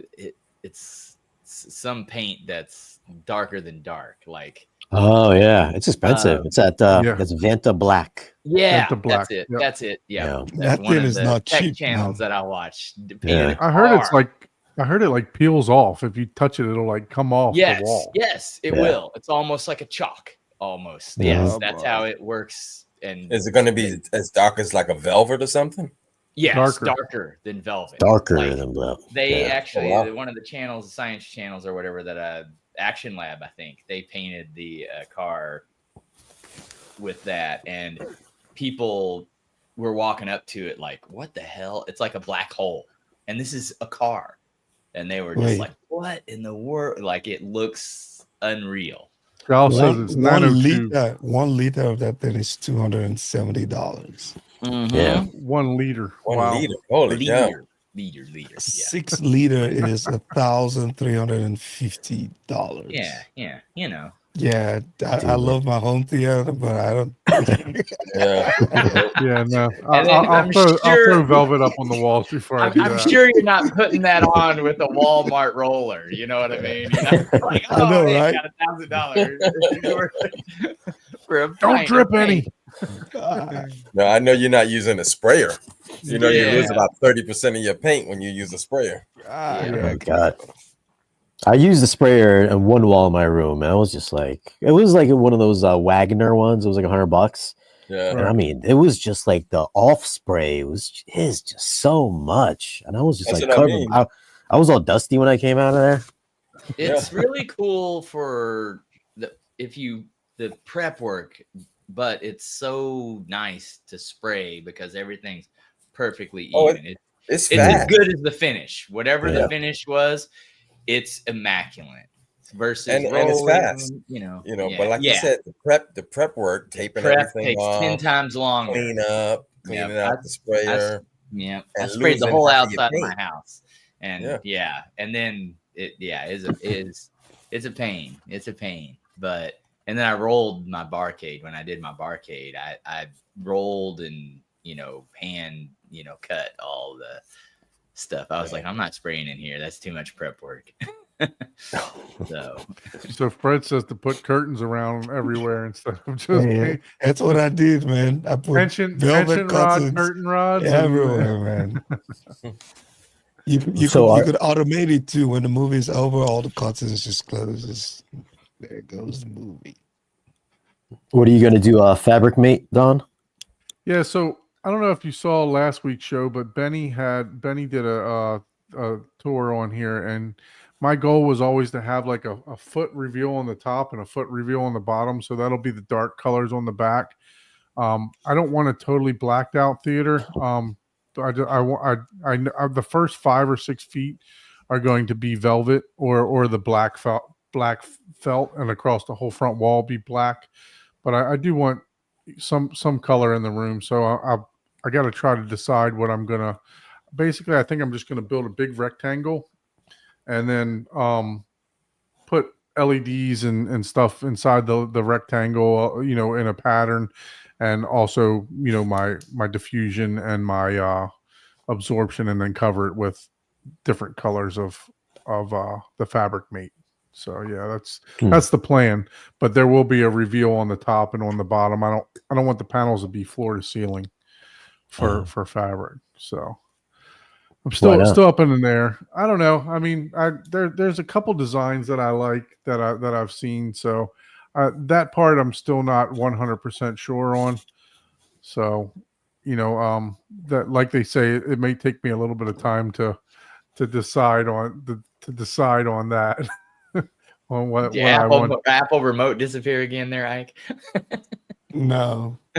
Kids, funny. man. What you got there, Chris? What you got on your wrist? Chuck. Oh, Chuck. Oh, sorry, Chuck. It's Chris. Oh, that's the Submariner. Oh, look at that. We're bros. All Chuck- right. Chuck's a watch guy. Today. Yeah, Yeah, Chuck I'm a is watch. big I'm a watch guy. Which Yeah, which yeah. reference? Huh? Which one is that one? Which model is This that is one? one of Or the reference old, is that? the older one. It's still 6 digits. It's the 116. Oh, it's a date. Oh yeah. The date. Okay, I got the 114. So I got the no date. You got the date. Yeah. But Yeah, I didn't Chuck's- get the newer one with the newer movement. With the Don't longer get Chuck power started on response. these watches. He'll be I here all know, day man. talking about them watches. Chuck got them for days, man. Oh yeah, Yeah? he's got plenty of watches. Yeah, Shane Hence got the, re- both hence the That's reason his why I, everyday one. Cartier. I think he got a what do you call it, Milgauss. I don't know if he has the Explorer. the Explorer Tudor. 2. Huh? The Tudor, yeah. Yep. The I know he Tudor, got quite that. a few. Yeah. I got It's, one. I got the Tudor with the smiley face. freaking Poor Giles. Giles. Oh, the Ranger. The Ranger. No, Did you it's buy it, Black like, from Bay, but it's Temu, the Giles? Is original that what one you before bought? they put Oh. automatic movement. Oh, yeah, Yeah, That's, big yeah, that's a top. nice. And the black one was only in production for like 5 months, Hmm. and then they went to the in-house. I should have a lefty. Oh, sorry, a GMT Sprite. Hopefully by the end of the year. Oh, okay. So Yeah, you know, I got the one that goes on the. That's. I got the root beer and the Batman GMTs. Oh, yes, this guy. Yeah, well, I got offered a Batman. I was like, you know what? Give me the other one. I want the other one. On the other hand, Yeah. give me the Sprite. Yeah. So Yeah, that's that's the cool. one I'm waiting on now. Yeah, this like- is why I can that's double why I wrist. told him about Wisdom Audio. Yeah. Okay. That makes sense now. Why wouldn't you just go for Wisdom? Just cut to the line. I get didn't to the back. know. I didn't know much about Wisdom. I have to look them up. Yeah, those Yeah, line they have arrays some be really good. good line arrays. I think Michael did a tour of their Atlanta HQ setup. Yeah, they're way above my imaginations. Not even above my budget, but just above my imaginations, man. But they look good. So Check Shane, I'm this out. thinking something like this. That looks all fabric though. Pretty sure that is. Yeah, it is. It's got the reveal on the bottom still, but yeah, that's something I was thinking about. Let me go back over here to my bill. Is that lighting all the way around? Yeah, That's Man. a Yeah, lot of that's what lighting. he wants to do. Are you gonna do that? Or are you Yeah. paying someone to do that? no, I'm gonna do. I mean, it's not if you do the fabric meat. I know the fabric. Oh yeah, well the way Just, Shane I- did it was so intelligent, man. That's probably Yeah, gonna I be like the this easiest too. way. That's why we. I know. moved him I know to it's not the your typical theater that you would want to do, but let's see here. There's another. Yeah, that picture looks in here. nice. That's the color of my seats. So that I have a row of 4 of those. Creamy. Yeah. Now yours are more like that, or more theater seat, or yours So couch. they were exactly that seat, but only Oh. a row of 4. I must have didn't catch the joke. Yeah, we'll just put in an expected date for the home theater tour, the Don's home theater tour. Yeah. So this is I'm the in pattern sync. I'm looking to do on the walls with like LED. Oh Something gosh, like good that. luck. You gonna do that yourself? Man. That's crazy, man. good luck with that. It's gonna be tough. Because you basically I know. have to. You have to Yeah, design he wants to the do. He fabric. wants to do this. Yet it took him a year to do drywall. It's like drywall's the easiest part, bro. He's just looking Like- for a reason like, not to that's the complete this hard part. theater, man. It didn't take me a year to do the drywall. I only can work on it 1 day a week. So Okay. Well, you're gonna get like what, a quarter of a cut line done a month on that No, pattern. he's gonna finish it, but he'll be moving the next day. no, Chuck said he's gonna come down and help me. He already told me the other day he's coming down to help. That's right. The housing market would have crashed, and you could get a 6-bedroom mansion for like $200,000. Oh, Then you I be moving. definitely got to make it up there. I already told my So- wife I'm going up there. Nice. Yep. oh yeah, Chuck had finished that a whole room in a day. No, that was when I It'd be was like, once you get past 60, you do slow down. Fair, fair. Okay, fair. I'm mid 60s now. You got So what's your impression of the 17-inch sub, Mr. Yep, Shane? I was just about to ask. Put that up on Oh, the screen. I've only plugged it into my living room. I haven't plugged it into the theater yet. I mean, they're in here, but I haven't plugged them in yet, though. They sound good as far as just one on my Sony receiver sounded pretty good. You know. You had the PB16s before, correct? Yeah. Those are still good. They just they chuffed. They chuffed a lot, Being So, part Well, of when I had you a play problem with Edge that. tomorrow at 120 decibels, I wonder why. But I think that was the only sub. Well, that was the only sub I've gotten to chuff with Edge of Tomorrow. The Power Sound Audio. I didn't even get to like 10 on the volume control before I thought that was going to just blow up. That was a sealed sub. I got so much crap for that. But yeah, just the PB was the only sub that I've ever gotten to chuff. Huh. That's weird. So It's funny because they didn't get mad at me or nothing. They just said, "Oh, okay, we saw the review. Thank you." They were just like, "Thanks." I was like, "All right." So I still work. Obviously, I still work with them. So they're cool about it. I'm curious if the 17 chuffs or not. I didn't want to go down that route, so I went with the sealed instead. So, but so far so good. It sounds pretty taut for a 17-inch sub. So far so good. Yeah. It's a good looking sub. So you haven't done any measurements or anything like that on it yet? Dude, I haven't done anything in like a month. Just nothing. I've been lazy for the past month. That's good though. I mean, you gotta have some time. My mother-in-law told me today. She basically lives with us. She's like, I didn't do nothing all day. I'm like, that's a good thing. My mother-in-law is from Brazil, so Okay. she's your typical Latin American woman. She just does not sit down what at all the whole entire day. And she's like, I didn't do nothing today. I'm like, that's good. You got to take some time and rest. Yeah. Yeah. The only thing with these subs, I feel like there's so many people that are going to be like, for $2,400, I can get JTR this number, whatever it is, and it'll blow it away. Like, I know that happens every subwoofer review. JTR always comes up in every subwoofer review. It drives me insane. You haven't reviewed any of those subwoofers, have you? What's that? The JTRs? Oh, JTR? No, I don't have to. So Yeah, there's a lot of cool looking subwoofers out there. I'd rather do. I hear you. Are you getting the RBH subwoofers? Well, he's got, what do you got, the 21? He has a custom Oh, made yeah, one, that's right. right? You got the 21. Yeah. He's got the one that we blew up at M-Wave. Oh. I know he was getting one that he was saying he wanted to get in, he's going to get it up the stairs. Oh, caught on fire. Yeah, that's why we need the fire extinguisher. Yeah.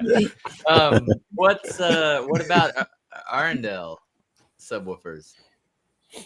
Did you? Dude, I reviewed the biggest one a couple of years now, 3 years ago, and That's job. I wasn't. I just didn't. It just never really sounded good in my room. Yeah. Two of them. Just looking at them, I was like, man, those look like. I mean, you might as well just buy a shoe sub. To be honest.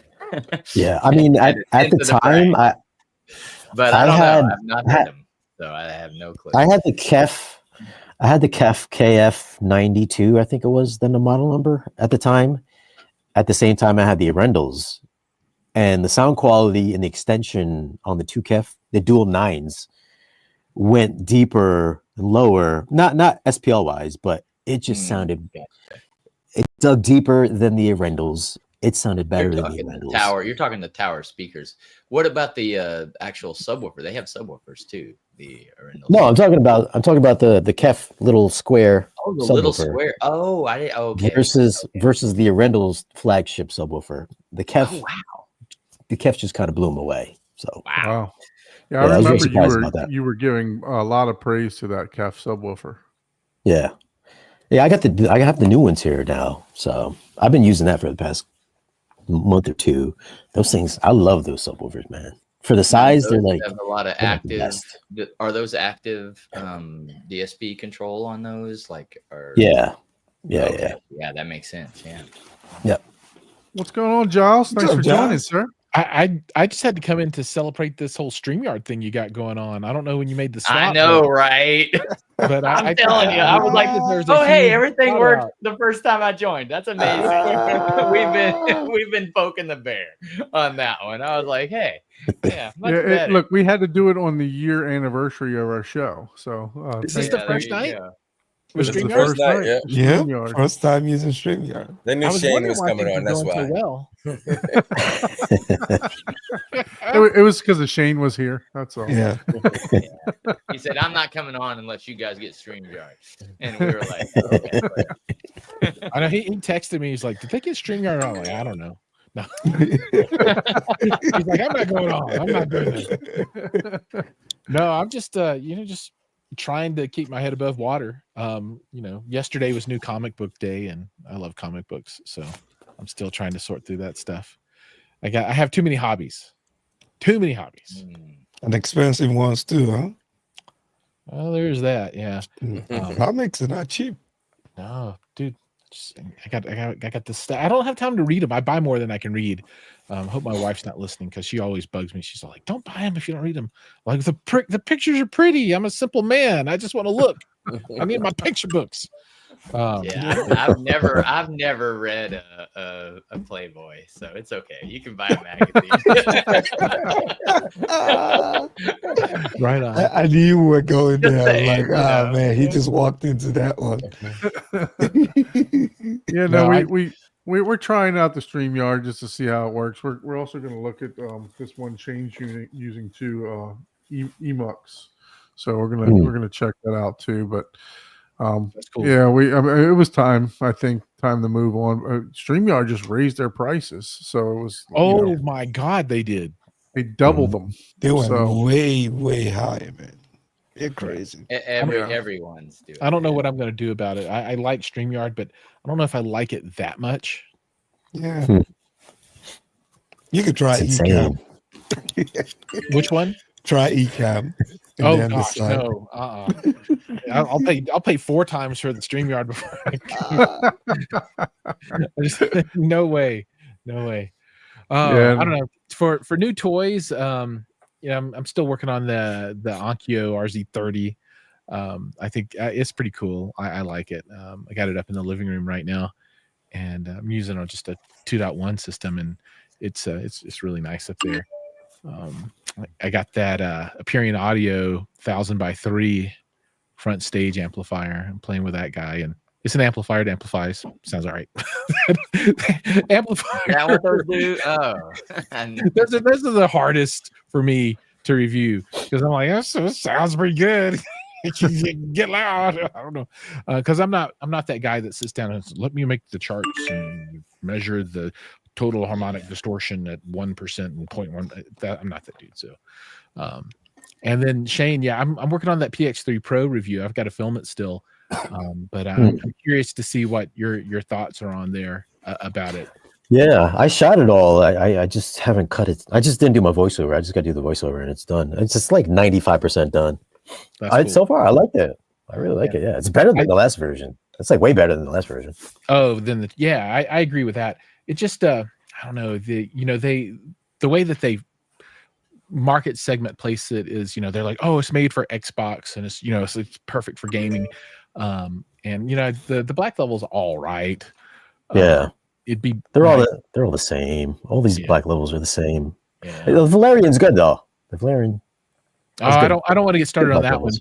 because I think the Valerian is awesome for the market segment. I mean, I think it's like what you said for $1,300, dude. Yeah. Freaking amazing. I mean, if I was a kid and I could get a Valerian for $1,300 when I was 21 years old, I would go absolutely nuts with that thing. It would be amazing, dude. Yeah. I had that for a while, and I just didn't want to do it because it was $1,300. So like everybody did theirs, and I was like, I think I have to do it now. So Yeah. I was like, oh, this actually is not bad for $1,300. What I'm really happy about, and I'm excited about from that company, obviously there's AWOL Vision, and that's their UST, and then they have Valerian, which is the long throw, not high end projector range, but lifestyle products. But they also have AWOL. Oh yeah. AWOL, the LED stuff. I So I'm really excited about that. I did ask them about that. Yeah, I asked him about that too, and I didn't get any good answers yet. One of those over? Yeah, come on. They're $900 like, grand or something. yeah, they're like, thank you for your interest. We'll put you on the list. I was like, at least I'm on the list. There you go. Yeah, I haven't even made it onto the list yet. I just I was talking to the projector folks, and he's all like, "Oh, that's not really my area, but I'll forward it over to the people." So, Yeah, I went to my distributor that I pick up a lot of our equipment through Wave Electronics, Mhm. and I mean they carry tons and tons of brands, and they actually had a video wall company in there just talking to different dealers and stuff like that. So nice. I'm I threw my name in the hat, just to see what we can do. I think there's a lot of money to be made in that market. Yeah, no doubt. I mean, it's an upcoming market. It was either that or medical marijuana that I was thinking about getting into. So. Well, that would have been better for sure, no doubt. Much bigger market. I'm glad he didn't say the other stuff.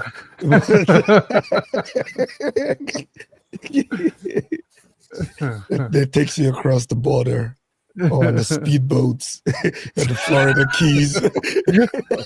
Florida Keys. How many keys? He's Look, close I to- live about a mile from the Everglades. I can just drive out in a boat and pick it up.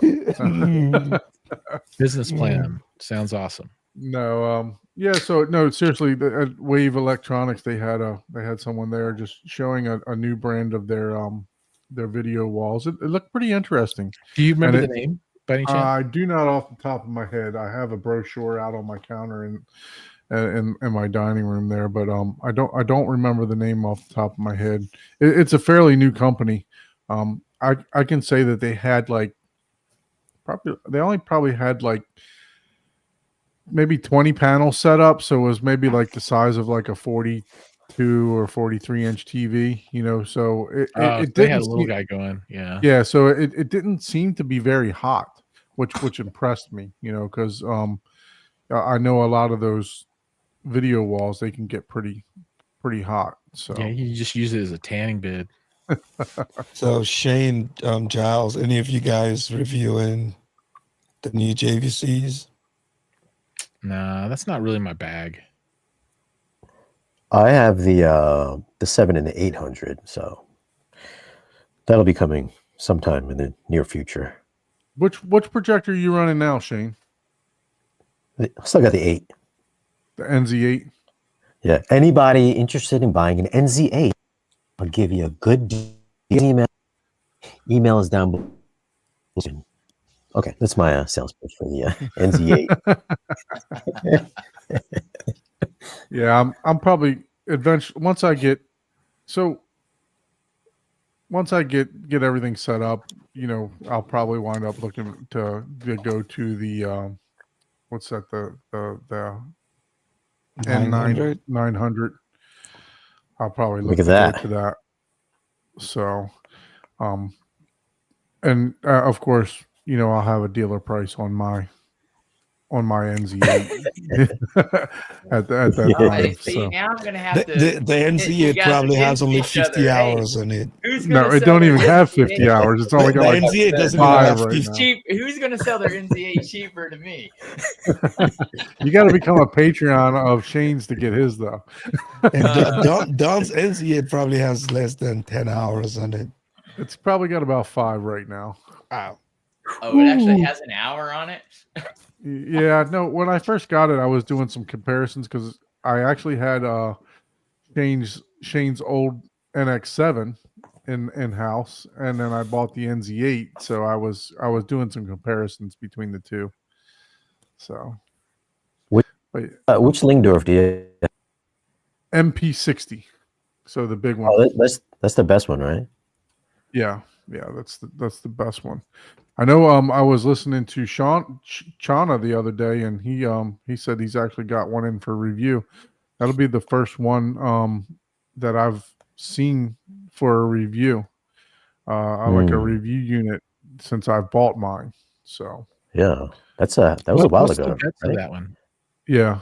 I've had it for probably 2.5 years now. So just I played Is around that, with the UI and everything else like that. So Is that upgradable? unfortunately, no. I it's not like the modular type of, Is it their own design, or is it a rebadge or something like that? no, it's their It's design. their stuff, Yeah, using Room Perfect. right? Yeah. Now. So which Macintosh actually has now. Macintosh uses Room Perfect. So they actually Yeah. have the HDMI 2.1 version, right, of the 60. Is that a brand new nut box, or you could do an upgrade on it? You can. I can do an upgrade on that. Okay. Last I checked, it was about $2,000 to do it. Wow. So I don't know. I don't know that I'm gonna. Yeah, Jesus Christ. I don't know that I'm gonna do it because I'm thinking of upgrading the what is that? The Lumagen to the 2.1 and Oh, just yeah. use that as my switcher instead. What's 'Cause I got- how big is your room gonna be? So my room is 23.5 deep by 18 wide. Once I put I built the false wall. I kind of built the room with inside of a room, so it went, and then I have a front false wall. So the actual dimensions, useful dimensions, will be 21.5 deep by 17, maybe 16.5 wide. Beautiful. Okay. Yeah. Yeah. Nice. So You said it was would you say it was 20 wide minus the false walls? yeah, it was 18. So it was 21, 18. 23.5 deep. So front to back 23.5, and then I put a false wall 2 foot off of the front wall to be able to put the speakers behind subwoofers speakers. Yeah, I was after I went to the Macintosh demo room. Theirs was 27 wide, and then I came home to mine. I was like, this is like Yeah. Bush League here. What's going on in my place? Yeah, I saw your video for that. It was so cool Are they- because you could like run from one side to the other. And mine, I could take 5 steps and I'm at the other side of the room. So I was just like, man, I just need to expand this room like another 10 feet, and I think I'll be satisfied. The true definition of wides, right? I know, right? Yeah. I thought about I got a wood shop, a detached garage. Yeah. Perfect size. I've been looking at it the other day. It's 24 wide by 40 deep. Oh, Wow. you need a lot of speakers to fill that thing. ceilings. Yeah. You're That's, gonna need 18 RBHs. yeah. The You're AV10 gonna ain't need gonna 2 of cut those it. 21s that Shane's got. Yeah. I tell you, if I ever got rid of my shop, that's what I would do. Switch it over. I know wish I somebody. You can just Sound move. or anything. You can move the content of the shop in where you are now and move. Yeah. over. I know. You I might, got you the might not house. leave too long after that with the wife's reaction, but Yeah, At least you tried. I got the detached garage for the shop because my wife wanted me out of the garage connected to the house. She would come home. She goes, "Why are you working with the doors open?" I'm like, "I'm not working with." She says, "All the dust is in the house." It's like, as soon as you open the door, it just sucks the dust right inside. Yep. Yeah. Nothing you can do about that. Well, I mean, Mhm. besides Yep. like $100,000 dust extraction system. Yeah. So Shane, you can answer this question. You've had both in your room. I've actually got some new Porcellas coming in, I think next month. What's it I like better? It's a tough one. I feel like the Porcella sounds like, I know a lot of people say, listen, if a good speaker, you can use it for music and movies. There's no such thing as a movie speaker or a theater speaker. I say that's false. The Procella very clearly sounds like a commercial sounding speaker. I would say the Asendo's kind of in between both. I think if you want a more accurate sounding, if you wanted to sound like a movie theater, I would probably go with the Procella. But like I said earlier, you know, the detail and the directness, I would go with the Asendo. Subjective thing for you to design on your own, though. Yeah, the Procellas give you a little bit of flexibility, right? Because of the can't you pair them with different subwoofers and stuff like that too? Yeah, so you can jump them with like their 10-inch woofers, or I think they got a 15-inch. So it would be like the 6.5, and then below it you would put, you know, an on-wall sub or an on-wall woofer, as they say, make it a full range speaker. Giles, you had any experience with either one of those? I've not had them in my place before, but you know, I think Shane's pretty right on with them. You know, the Procella, I don't know that I've ever heard of them being used in any other application than, you know, just straight hardcore multi-channel kind of stuff. Maybe, I don't know. They are very, seems to be purpose built. You know, and So what's the sound difference that we're talking about? Like, if it's like it sounds like a theater versus it sounds like music. Do you know when you go to the theater, you know, if you're watching a movie in your house, you watch a movie in the theater just doesn't quite have that same detail. You know what I mean? You know, It's that's just a little nuance isn't true. there. It's a the little, way the voices sound to me. Yeah. yeah. I would say it's a little shouty sounding. Kind of Yeah, well, that unfair that to say, might but be, and I'm wondering if that comes from, like, I have been to theaters where the volume is way too loud, and no matter how good your hearing is, if you know, the more you can only perceive so much information, and the louder it is, the less detail your brain can derive, because you're like, oh god, it's like, that's so loud, you know. Yeah. You're not like, oh wow, I heard that bee fly across the screen. If you have, you know, 110 dB of, you know, rain coming down, you're not going to hear a bumblebee fly across this, you know, the screen, except for the fact that you have that the visual acuity to, you know, to tell you. Otherwise, you would just be like, wow, oh God, that's painful. I don't know what's happening here. But maybe that's what it is that people are describing, because I guess I don't understand the difference. But I do, like, to me, if someone says, oh, it sounds like a theater, it's like, oh, it's more of a horn, not quite, maybe not as much vertical dispersion, or maybe more vertical dispersion versus like a music speaker. But I don't know. To me, I'm still of, hey, if a speaker reproduces a sound, it should be able to reproduce whether it's music. A speaker does not know what is playing. That is factual. It doesn't know what sounds are being produced. So why would one speaker be better for multi-channel versus non-multi-channel, unless we start talking about phase? I didn't say one was a better theater speaker over the other. I said one sounds more like, fair enough. Sounds more like yeah. But if you say that, one would perceive that you're saying better. That's just when someone says, this sounds more like a theater speaker. This sounds more like a musical speaker. If you're into 2-channel, you're like, oh, well, I want the one that sounds more like not a theater speaker, because that's what I enjoy the most, whether or not it's better or not. But yeah, there you go. Like most of the theaters I've been to, they just kind of make sound. Really for any detail. It's like there. I'm not blown away. Like I don't really hear people whispering in the background or anything like that. I just know the sound there.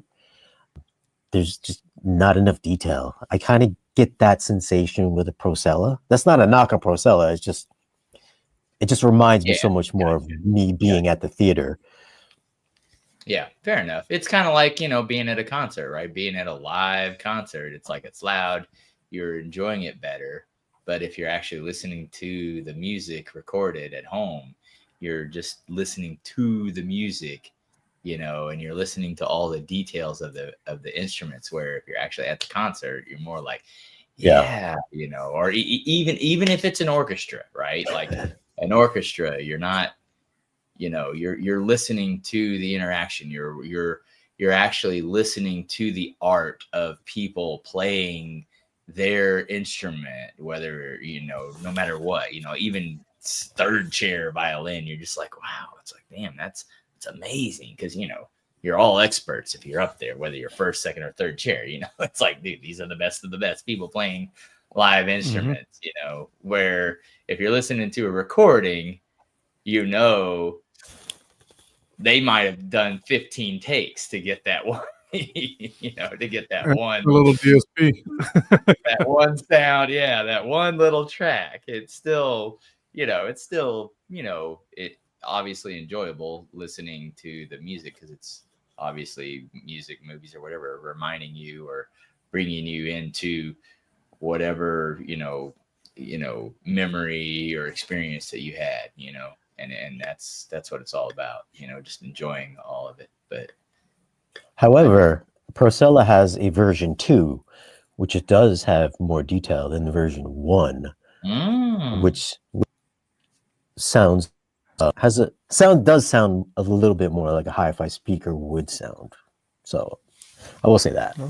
So Reed says, why we're not showing Perlison some love in the discussion? I mean, it wasn't in the question. Yeah, it wasn't in the question, but also I think the general consensus is that Perlisons are really good, but they're nowhere close to kind of budget friendly. And so Perlison, here's one thing that really bothers me. Everybody's always like measurements. It's got to measure flat. It's got to measure flat to be a great sounding speaker. The Perlisons are about as flat as you can get. It's like so super flat. Also, maybe it's boring as sounding speakers. Usually, if your speakers are flat, like I like a bright speaker. I like something with a little bit of tilt upwards. Maybe a little bit of tilt on the bottom end as well. Maybe almost like the V shape that a lot of people like. Yeah. I like a roll off on around 16K. Yeah. I like a complete roll off. Like even whenever I had clip speakers, I EQ'd them. It's easy to EQ the high end on that. So it's just like I just rolled it off and sounds fine to me. I don't have those anymore. I don't even know if I can hear 16K anymore. Yeah, that's what I'm saying. Like, well, I do. That's the problem. I do, but man, it just like even whenever I was listening to the RBH setup, I was like, man, these sound bright to me, but they're super neutral. But I'm like, that's what DSP is for right there now. Yeah. But I listened to the Ascendo room and I was like, oh man, this is like, I don't know if someone just knew how to EQ better or whatever, which could be, but I was like, dude, this is way, way better. I hear I can tell where things are supposed to be. And that was my favorite room out of that M-Wave. I was like, this would be the room that I would have. Did you the coaxes or the Black Swans? I forget which one. We had the coax, but I listened to the Black Swans in Ryan's room, but he did not have it set up yet and fully dialed in. He actually just announced that he did. Do you think it's because the Ascendo room was so much smaller than those other rooms? Because that was the problem I was having when I listened to RBH and JTR, and first of all, like Shane was saying, they play everything so loud, but at the same time, those rooms were almost 3 times the size as the Ascendo room. Well, but the space wasn't though. They had the room was larger on some of them, right? So like, but they had it split to where they had one section, and then the actual theater setup was you were sitting in this circle. So Right. technically, it should be less, because the reason you would get more fatigue from higher ends is it's a smaller room with more reflections with improper treatment. Treatment was the same in all of them, essentially. And a larger room would actually have less, because your back wall's way back there. So automatically your decay time is going to be. Didn't they have that all curtained off though? I thought it was all curtained off. And Yeah, then, but Send a what he's room, saying, right? and then your speakers are all going to be placed closer Yep. to you, all the way around you, because they utilize such a small space. Which you would think that would make it sound even harsher, right? I mean, that's unless you're just, again, and it could be, yeah, you're right. It could be that, hey, they're just cranking this up so loud for no reason, just because they think they have to.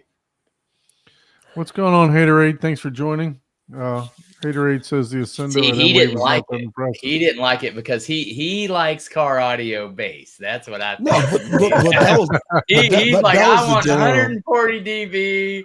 I want no, but that was the 180 general dB of bass. consensus, right, at M-Wave, that we expected more from 16 subwoofers in that room. Well, and to that, I would ask, well, did you listen to that exact same track on a decent pair of headphones to know exactly what it's supposed to sound like? Just because you're getting Man, tactile, we've you're listened getting to all this- this, you're getting all this other interaction. No, but we've that listened to doesn't this. make it We've accurate. listened to these demos like a million times, right? I almost hate. I But literally now who's I watched almost those hate all of demos them now. on headphones? They're watching it. They're always listening. Everyone listens to it. They want the experience, which there's nothing wrong with that, right? You want I want the Crosons. I want to, get. I want to feel like I'm getting knocked around. Is that? Haterade says I'm definitely No, not a car but audio guy. think about it this way, right? I wouldn't consider myself or Jordan like just going there and expecting heaven and earth, right? I think we're more critical listeners. When you tell me you have 16 subwoofers in that space, I think, yes, I also was expecting a certain level, let's just say numbers, right? To make Well, and that up could the- just be comparison, right? Like if everybody literally did if everybody flattened out all of their systems, like true, at 85 dB, this is a flat line. There's not even a rise in the bass, because I had a little, I had a tool that measured L max. Jordan is still C-Max. angry at the whole Angry Bird deal. Yeah,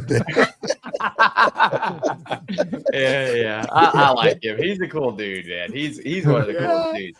Yeah, I he's saw fun. the demo and I was like, "What is going on here?" I think that room was set up more just to show off the projector, to be honest with you. down the Because, down the subwoofers, yeah. right? And that was Yeah, one of it- my favorite rooms because they weren't trying to just blow your socks off with volume and SPL. Mhm. I mean- I like the room. They had the they didn't have their top of the line stuff, in No, that they room. They It was didn't have but for Ascendo it was budget friendly stuff, right? But the projector, I think the projector was the showcase of that room, because Ike and I even sat next to each other, and when they played Godzilla -1 and that bright light came across the screen, all I seen Ike do was he was like this. So that's how bright that projector was in that room. Wow. So Yeah. I think that was the what that was that the Christie or was that the Barco? I think it was the Barco. I'd have to go back in my pictures and look and see which one it was. a Barca in that room. Yeah, I'd have to go back. Let's get into the dirt.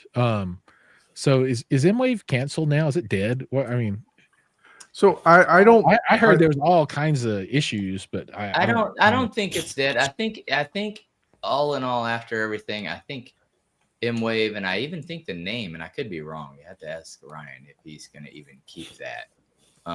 M-Wave is still a thing. I don't know if it's going to be called M-Wave. I think it may still be. I think it's still allowed when it was all said and done. But Well, didn't the M stand for Michael?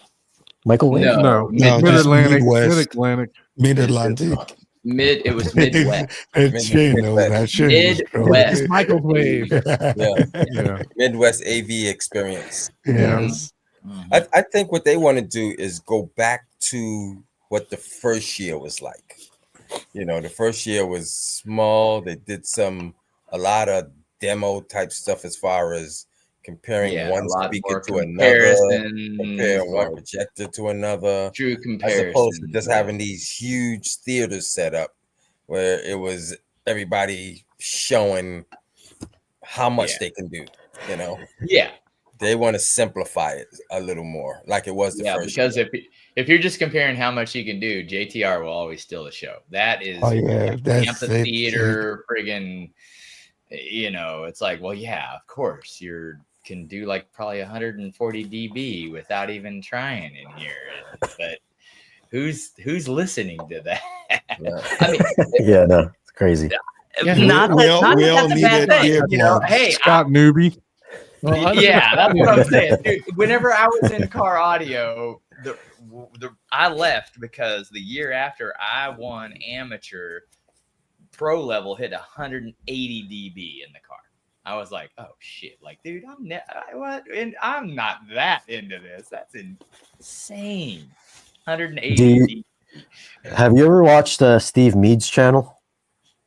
I'm not horrible with names. I've not even heard of Steve Mead before. He's got 233s. He's an audio guy. He's like a super high-end audio guy. Not super high-end, but that. Yeah, no. Yeah, well, these 233s in his custom box. I think he put him in his car, his Suburban or something like that at one point in time too. Jesus, Yeah. In the car. Hey, I had dual 15s in a Charger, so you know. So to Chuck's point here, we're looking at the map of the Kansas City Convention Center. So the Ascendo room was the 212. So it was a smaller room. They did have that was the Christie in that room. Yeah. So it was Storm Audio, Christie, and Seymour Excellence with a Mad VR. Mm-hmm. But I can tell you what, that projector was extremely, extremely bright. But small compared to what? That is all the other rooms that had the theaters in them. Yeah. So this was the Grimani room back here, 214, and then RBH was in 206. What was it? Cinemike was in this room, and I think JTR was in 204. Yeah. Right? Yeah, Cinemike was 205. See, I thought the original intent of the show was like the enthusiast, somewhat affordable type of show, type of thing. You know what I mean? Yeah. Like a lot of this stuff, like, is really kind of, the end of the line type of product. They had Per Listen. Per Listen was in one of these rooms, wasn't it? No, not last year. They might have been year before. That's right. I'm getting the years. Now they had SVS was in their room, and they usually do a more budget friendly.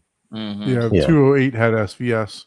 I tell you what, I think they had like a $6,000 theater set up, not this year, but the year before, and it was impressive. It really was. And when you go to these higher end rooms, and you guys know from going to CD and stuff, Giles, it becomes, once you got them all tuned and to the best of their capability, they all start to sound pretty much the same, at least in my ears and from a lot of other people that I've talked to. Once you got Trent-Offs and Storms running the same, and it becomes difficult to separate the speakers. I think they all you're blend. Right. That's just it. If it's accurate, it's going to make the exact same sound, right? That is literally, hey, we're not changing what it's supposed to sound like. But that's not what a lot of these shows will do. They'll crank up the bass another 10 dB because let's face it, people know that hey, it can be a half as good speaker, but got a little more bass. People like, ooh, I like this one. This just I'd like to go to a show that had 15 different rooms that were all less than $10,000 or something. You know what I mean? Yeah. Just like this is the Onkyo room, and this is the Denon room, and this is the Marantz room. Yeah, and this is the that would be definitive interesting. technology room, and this is the Yep. I know- like the big brands, but Yeah. I think the one show that I went to, the last Audio Advice Live, the best one I thought was the Def Tech room, yeah, and that dude, was Audio- one of the that's a good cheapest show. rooms. Really? Yeah. That's a good show. Wow. That's a really good amazing. show. If you guys haven't been to Audio Yeah, I Advice want to Live, go to Audio Is that Advice. open I've to not the been public? there. By the way, let me pitch this really quick. Anybody that's watching this that is looking for a pair of Def Tech 9070s, email me. Links down below in this video's description. Okay, go ahead. Yep. Is that open to the public? Audio Advice? Yes. Yeah. Yeah. Oh, okay. that- Yeah, they That's want in to sell you Carolina, something. right? Yeah. Yeah, drove- that's we where's drove the location 16 of that one? I hours. forget what's the North location. Carolina. North I drove Carolina. 16 Yeah, I was hours gonna to say go it to was North east. It was Carolina. east, so I didn't know if it was closer. Yeah, to see, I New can York. make that one. I could drive to that. It's still a good drive from us, Chuck. You're Is it 3 in hours Raleigh? north I of me. drove. I drove 16 hours from I think Yeah, it's Texas. it's 17 not- hours. So it's No, like it's not that far. It's only was like 30 10 hours. plus. Mm. I Is drove it in 9. Raleigh? Is it in Raleigh or is it in another? Yeah, Raleigh. it's in Raleigh. in Raleigh. Oh, okay. Yeah. Shoot, I should do that, man. I got one of my best friends. I can get to Atlanta in 7 hours. I should be able to get to North Carolina in another 3 or 4. From Atlanta, probably Yeah, you know about what? 5 hours. Don, I don't know if you went to it or not, or Ike. Ike was there. I saw Ike there. Yep. Remember that on the last night they had that concert that was in Yeah. another. Mhm. Yep. Wasn't that weird? It was like they were giving us a company meeting. It was a corporate. I was like, what is environment. going on here, it man? felt like work. Yeah. Well, the I show was like, is what is not this? like other shows. It's not a general like a CEDIA where you have all these different companies. It is Audio Advice's show to sell the stuff that Audio Advice sells. It is a big buy our stuff Mhm. event. Yep. Yeah. 11 hours and 7 minutes from my house. Yeah, that's what I was saying. I thought it would be. So for me, it's 11. Oh, for me, I'm thinking 10 hours. You're 3 hours north than me. Yeah, but you're probably going straight up the east, up 95. Not if you're riding with me. Oh, yeah. I'll swing by and grab you. Yeah, I would like to go to that one. Yeah. It's a good show. Yeah, they take out the whole hotel. How many floors? Was it like 5, 6 floors or something? It was a lot. Yeah. Yeah, I think it was like 5 floors. It's a I couldn't convention. even make it to Yeah. all the rooms they have. They do it at. I've not been there at that one. Is it a convention center or is it a hotel? A hotel. Hotel. Yeah, Hotel. man, they It's take just their like time. Expona, Okay, gotcha. Yeah. right? Am I correct with that, Giles? Have you been Yeah, to it's like Expona? Expona, but with more multi-channel. A lot more Right. multi-channel. Yeah, Yeah, they and take with everything, one even the company. cut yards, everything. They take all the space available, man. Yeah, I and was it's funny thinking that I because wanted to they go leave- to that this year. Instead of it depends on what Emway's doing, right? 'Cause like you said, Charles, what's with the elephant in the room? What are they Yeah. doing, right? I think they still want to hold a show. I would still love to attend because I like stuff that they're doing there. I mean, they're doing blind tests, for high end speaker cables, to see if you can tell the difference. They're doing room correction, blind tests. So I love the stuff that they're doing. They're doing projector shootouts right in front of you. TV comparisons, all in the TV same room, playing the comparisons, same content, and they bring in professional calibrators to, and they're not calibrating it to the nth degree, but they're calibrating it more than any consumer would calibrate it. So it should relatively be the same, So it's And it's one year the they most just, social of like, all the events I've been One to. year they Like, took all of the receivers and processors, each whether it was Dirac or Anthem. Yeah, room correction. yeah, shootout. the auto Yep. room correction. And they were switching it, and seeing which one you think sounded better, back and forth, Yep. So I mean, Yeah. they've done, it's been. And people pick the hanger, right, as the best speaker Best speaker cable.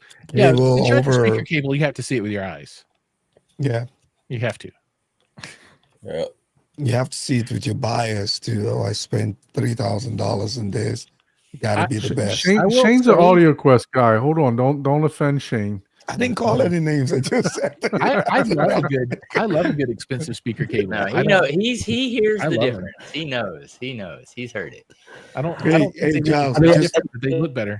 Giles, It just makes sense. look right below your screen, right, Giles? You can see what I have there. It's all about cables. Oh, it's just all about cable. I like it. Yeah. I mean, the I coat don't hanger know. is a thicker gauge cable. Yeah, I mean, so That's true. it would kind of make That's sense. true. It would sound better. I Yeah. mean, some of that Audio Quest stuff is like it's like fucking 22 gauge wrapped in a gigantic jacket. So I mean, Yeah. Yeah. Yeah. there's that. It has the ability to bring more power in than the actual core feed of the power company. Yeah. I know, right? It's like, So oh, we're getting late here. So Shane, are you able to give us a little tour of your home theater here? Tell us what you got going on. Yeah. Let's see. I got. Mike's got to go to bed by 12 o'clock. He's got his I'm- blanket on and he's ready to sleep already. But I'm good surprised as long Chuck's as you still are. up. It's just Man. 10:30, man. I'm not on Eastern. I'm up It's because I'm midnight. involved. I'm not watching. If I'm watching, I'm out. Yeah. Okay. Yeah, I feel that way too. Paul, don't say anything. Just move on from that conversation. I'm not. Hey, I'm refraining, man. I'm refraining. I've had days when I'm watching you guys, and the next thing you know, I'm waking up. The computer's on something totally different. I'm like, oh man, it's Hey, over. thanks for telling us we put you to sleep, Chuck. Oh we man, appreciate dude! that. Whenever we No, were it's- doing it's one the- of it's those the roof chairs, it's shows, the I chairs. was like, the man, I'm Valencias." bored. Whenever I hear, if I'm bored hearing myself talk, that means it's boring. I'm like, dude, I'm freaking bored right now. Dude. I'm about to fall asleep. Like, Jesus. Yeah, I think Shane, I don't know if you want to join on your tablet. I'm not sure how. Let's see your what we got here. phone. That way you Oh, can, you can do that. you That'll can look walk better us on my camera. around. Walk us around Let me see. around the room. Is this gonna? Can you hear me? Yes. We hear you. Yes. Oh, okay. I've never did a stream without headphones on before, so it's different. All right, so what do we got here? I'm assuming that this is not, not going to lose connection. Yeah, need some light too. This is as bright as this theater gets. Nice. As bright as it gets, Oh, man. man. Gosh, I So hope this is you what- hire a professional cleaner. It's like, This is what I got going on here.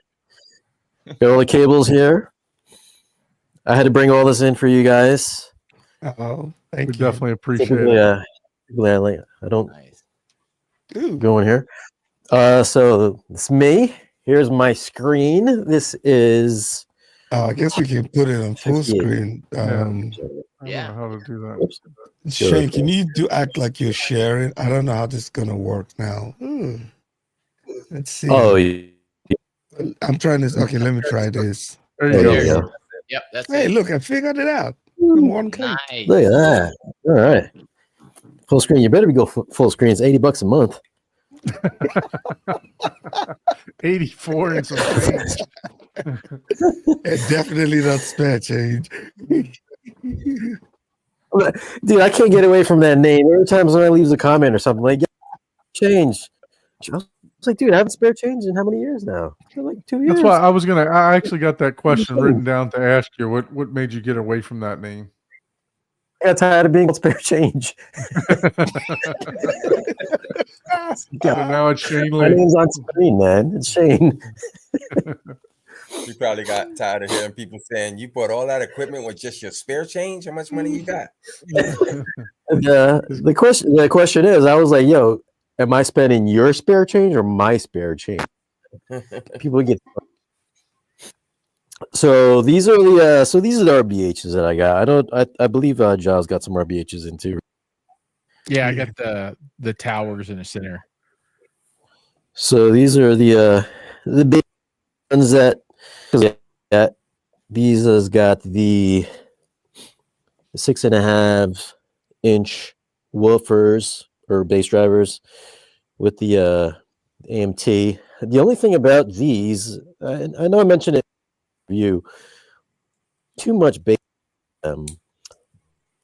it'll chuff out of the plug. Because I never had a speaker with a bass plug before. So you can hear air will blow out of here. Since it's a sealed speaker, it's got no place to go. So it pushes out through here. Through the dust cap right there, right? With, That's when you Yeah. custom It over. pushes air out through that, really? Yeah, because that's when he ran plug a full. is stable. I think I that know. the A21, I don't think the A21 has a phase plug. But I believe this helps it. The A21 doesn't. Yeah, so you wouldn't have that problem. So that's one thing, because usually I like, when I do the speaker reviews, I like to run them full range just to see what it's like. Time I heard that air coming out, I was just like, yo, what is this? I think it blew, but it's just air escaping from the phase plug, which is weird, but said before.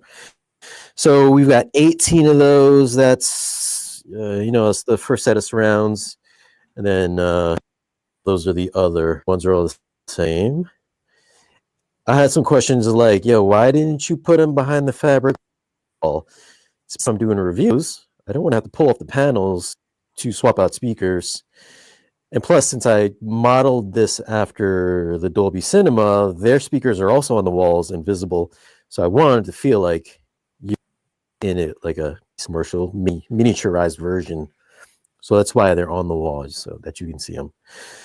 But that's the first set of surrounds there. The second, the middle row is here. And then in the back, that is the back set.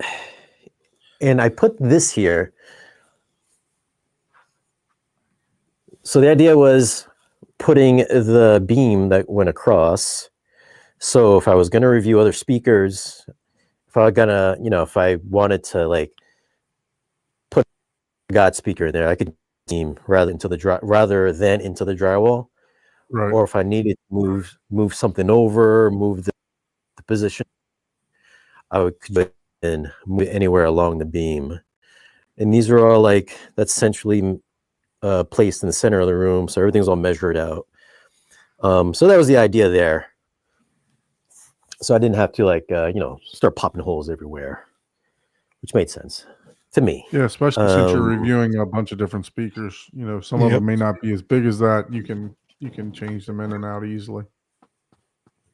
Yeah, and then you see Miguel's question? No, he's not gonna be able to. Yeah, so it says, did you angle your side surrounds a bit down towards your listening position due to the limited vertical? I guess that's supposed to be dispersion. dispersion is like 45 by I think 35, if I'm not mistaken. These are on little swivel brackets here. I think, or 15 or 16. You can swivel them down if you want. The only thing is, at least with these speakers, since the binding post is directly behind it, do the fucking. So they're angleable. You can swivel them. So, and I've got those on all the speakers, also on the back as well, behind the screen. So to mount those, did you just take a drill and go all savage ass on the speakers to put the mounts on? So each speaker has a 200 by 200, I think, VESA mount. I believe it's it 2 by does 2. have a mount built in. Okay, 200. cool. Right. Yeah. You can So ask them; they'll put anything you want. Nice. These are the these are the Salus G's. High quality leather, man. I actually High like the quality idea of leather. having the low headrest like that. Yeah, dude, you got to do it. It makes a huge difference. If you want to like upgrade your theater sound, swap out some low back seats, and you will get more surround information. It makes a huge difference. You don't understand how much of a huge difference it makes until you do it. And then there's a lot of visual space in your room. Your room look bigger. You don't have the backrest taking up a lot of Yeah. visual That was something space. else I was thinking about too when I saw your video with those chairs. Yeah, definitely. I mean, it kind of sucks. It is what it is for now. I may have some. They're supposed to send me a bunch of the black versions, so both of these might be going sometime soon. Is that the row ones in the back there? No, they're the Valencia. Your voice is So, cutting in and out. I think your mic What's is that? cutting in and out just a little bit, Voice Shane. is I don't cutting know in if and you're out. able to like point it up towards you or something. I'm right next to the. Oh, here we go. How's that? No, I'm still doing it. Yeah. Still doing it? I think Yeah, I it don't sounds know. good now. There you go. There you go. All right. Yeah, it's weird. I mean, I'm like connected to the mic. Oh, so this is the best thing I did. It's not 100% finished. So here's the door. That's the door. I know I posted this. So putting the door so I can still open the LED on it. It was like the greatest thing. That was my greatest in this room. That is cool. I do like that. That is cool. So what it did was I kind of pinched it there, so it's fucking. But here down, this is a long throw hinge. So it's wire. I loop it around. It goes up and then over to the door. So that's how that works. I mean, these long throw hinges too. You got to get them. You got to get them where the kind of pops out depth of your fabric wall. That the panels don't opens. Otherwise, if you go with a standard hinge, these panels would touch when they open. But I've got to extend these out another 1/4 inch so that it fills that gap. So that's the only like unfinished thing that I have here that I got to do. And farther, you can work there still. That's it's a shower curtain, shower rod curtain, or grab bar. My bad. Grab bar for your shirt. Yeah, it was like 15 at Home Depot, so I was like, yeah, I borrowed that idea from you, Shane. So my theater door has a grab bar now. oh yeah. That was a Yeah, good but if you ordered it from a door company, it'd be like $300. Yeah. idea. Got one of those. I don't know how to put it. It has one of all those medical certifications. Yeah, that's what I'm Yeah. saying. Would you rather have the one that has FDA the approval? medical Yeah. certifications or the one that's like $300 that's like fancy that has no certification? It's like, wait, Yep. what? Which one can you hold on to? That's funny. These are temporary stands because I've been a little too lazy to hang them. But those two subs, these are the 1212s, or as they're known as the 1212 Shane Lees, per their website. Nice. So those are on the site there. These were cut for my measurements wanted, so they can fit in that space. So that way they're hovering on the LED strip, but they're going to be hung there at some point in time. But right now they're just a stand. View, that's the SVS. I got, and then the other one right over there. So I'm working on that review. More of the 661s. That's my AC unit. My mini, was it mini slip? Mini split. Mini Yeah. split. Mini split. Yeah. Above the beam, I ran an LED strip in between the ceiling and the beam, so I provide light in the room. Those panels in front of those pop off, so that way I can put more in the box there. Or I could just pop that off and then just line up the projectors, and hopefully they all have lens, Shift. shift projector. But that was the idea for that.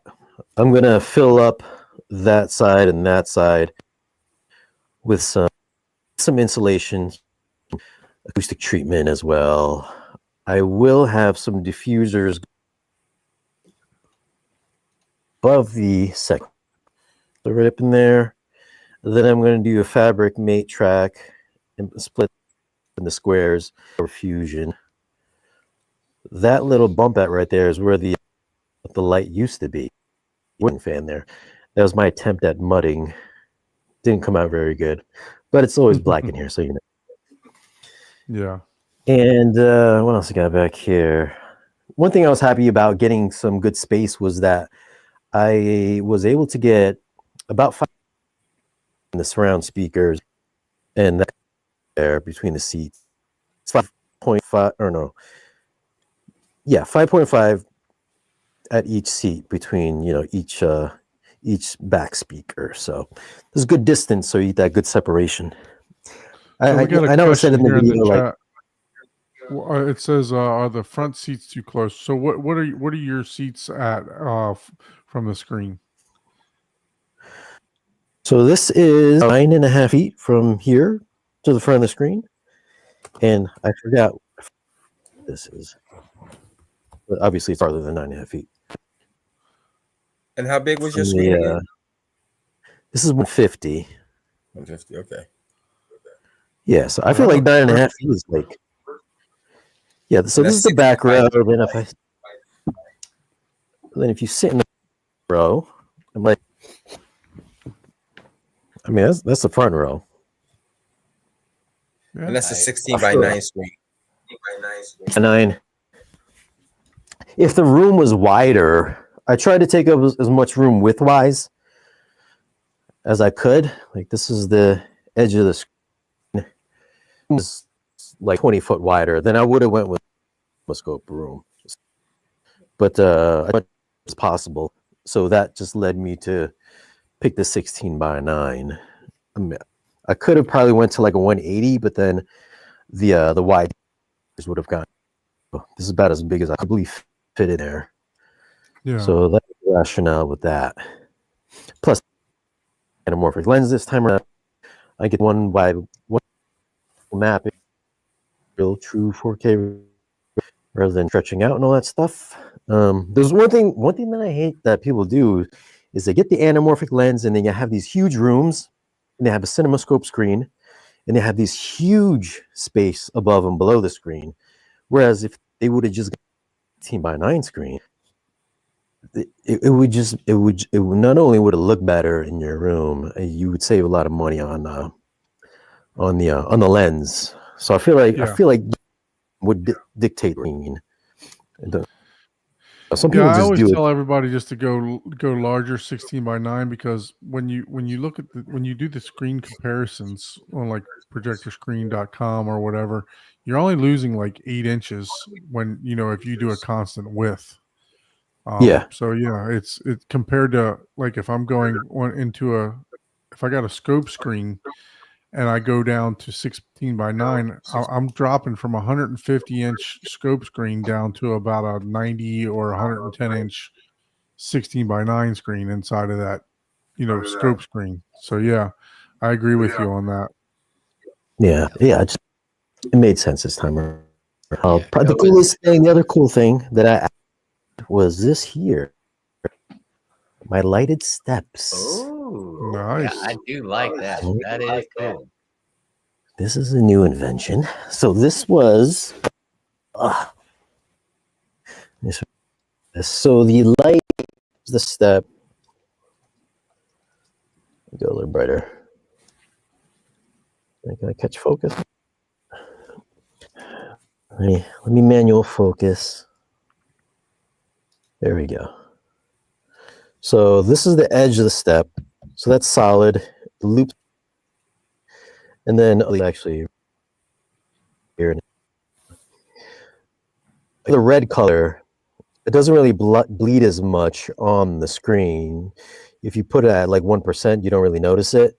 Any color other than red or an orange, you can see it pretty easily reflecting on the screen.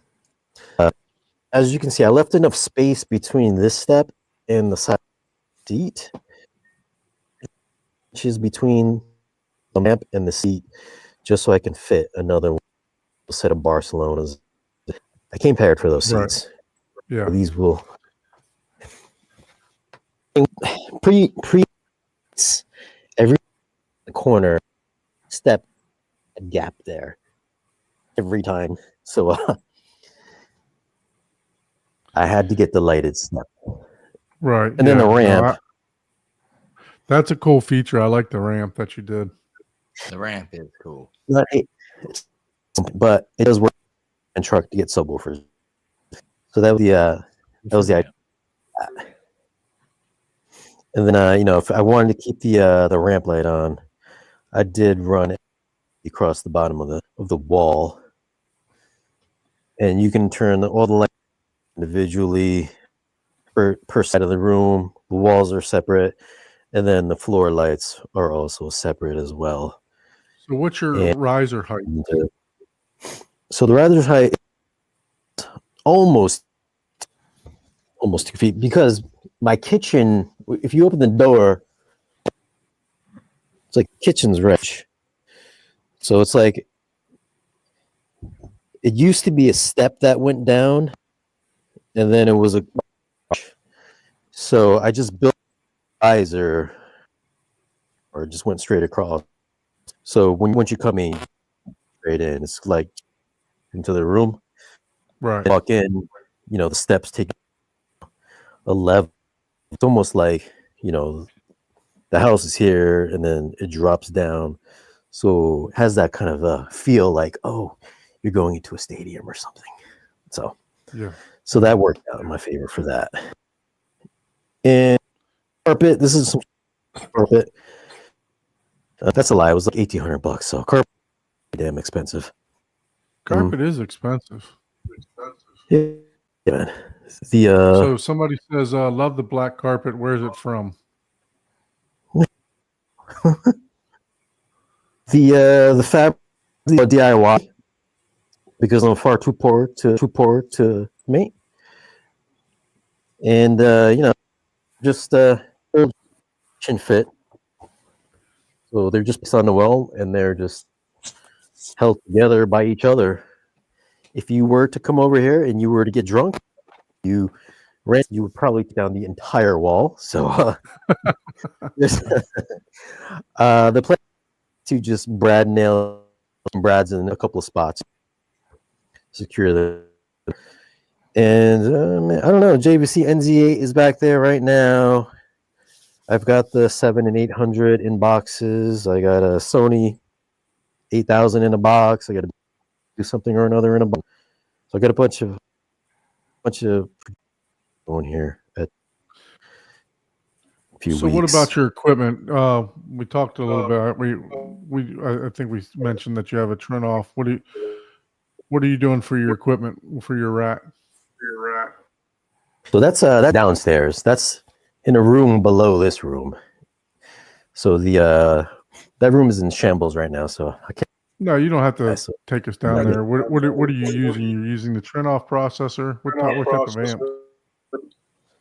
That so I got the 8Ms. I got 2 of those, which comes to 16 channels. Obviously, with the 6 heights, I ran out of channels, so I had to use the Macintosh amps to run a couple set of surrounds. So it's like you got 2 Trinoff amps and then a Macintosh amp. That's that. But what can you do? Macintosh amps by on them. Email description. Shoot me an email. Macintosh amp 572. So let me re-say that for you because you're cutting out pretty bad. I think you're selling two Macintosh amps. Am I correct? Yeah, 2 Mac. Yeah, so I got that. There's a Lumagen right above the projector. I got that into review, and since that is not IP control, I gotta still use that. Which, by the way, there's an RS-232 connector for that. oh, is there? Oh. Yeah, you got to use an Here's what- RS-232 connector. Ooh, nice. That's my iPad there with my Roomie remote is essentially kind of like what the Harmony app. I kind of went through it. Yeah, but it's main homepage. These are just quick for my lights, like all lights, my wall lights, ceiling lights. You can click those on and off.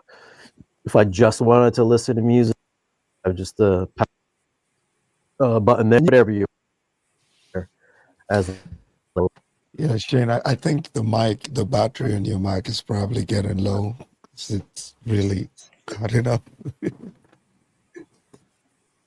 Weird, because I'm right next to it. It's probably the battery. It's probably the power. Oh, let me do this.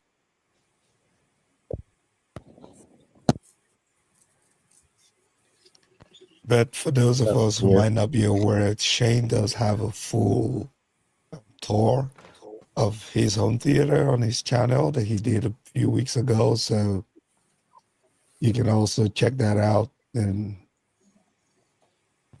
Yeah, make apologies sure you for go the over to audio. the Shane Lee channel and like, subscribe, do all that good stuff. Join his Patreon. Patreon, guys. Send him some super chats. How's that? How's the mic? Is that better? Am I super Yeah, it loud? does sound better. Yep. All right. So this is the new remote. This is here. Just all the control. I have this.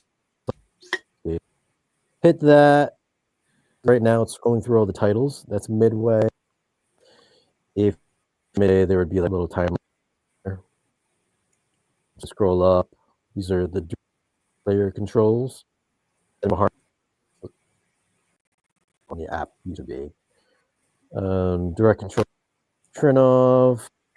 Some your usual that would be there. Those for the JV. It's a simple app a year, $100 a year for more than 5 rooms or something like that. And this is just a simple charging stand, connects magnetically right to the back there, and just boom, right there. That's an old iPad Pro 11. I like that. That's how everything is controlled. I was going to drill a hole through the seat. Left the power cord dangling there. Yeah, but that's pretty much the whole. I mean, What screen are you using? Is that a Seymour? Is that a Stewart? Innovations acoustically transparent weave. I don't know if I could show the tech, but a lot of this transparent screens are either perf screen. Little hole. This is a weave screen, and I don't think I can texture, but it's not. Weird fucking. It's like a weird material. I don't know what I have no idea what. But You said that was a Screen Innovation screen. I'm sorry, you cut out.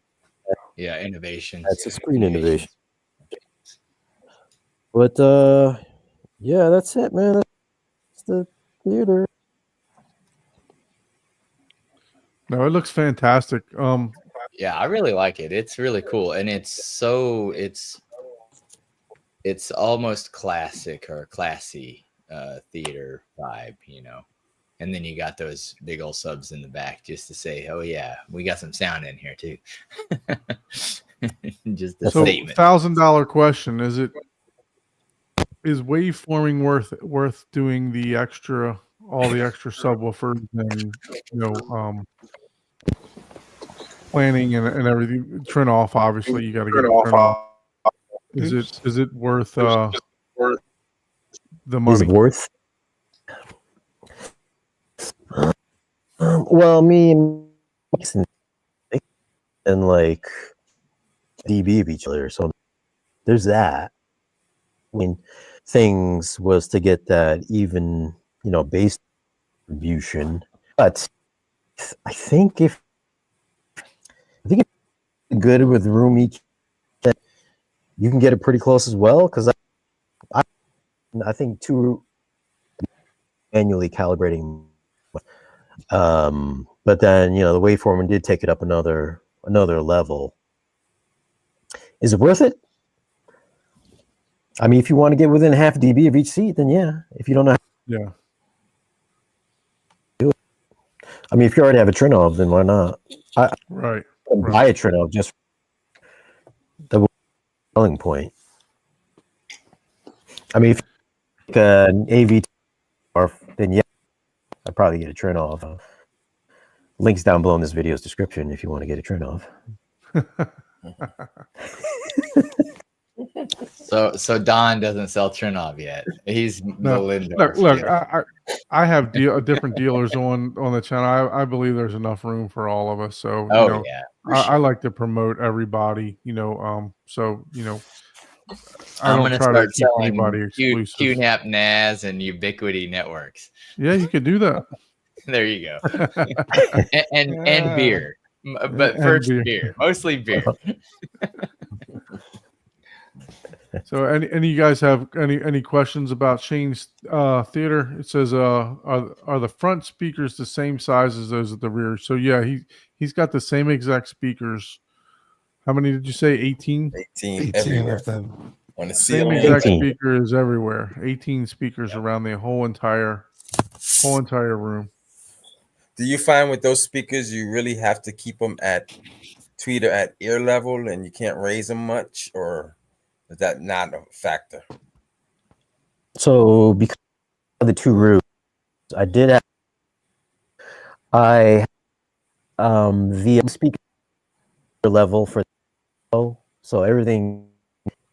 So the front three ear level for the second row. The back and the side sounds and the back rounds are slightly above ear level from the row. Just aim it toward that. Unfortunately, the first set of sounds worked out well, as since Pro 2, they're aimed over my head so it can hit the guy in the corner, and the same shoots over that guy's head and hits my head. Whereas in the second row, I couldn't really do that without putting it. If I raise the second row surrounds, it'd be a little too close to the rear speaker. Yeah, So it would muddy the Atmos. Yeah. yeah, I'd make a compromise for the.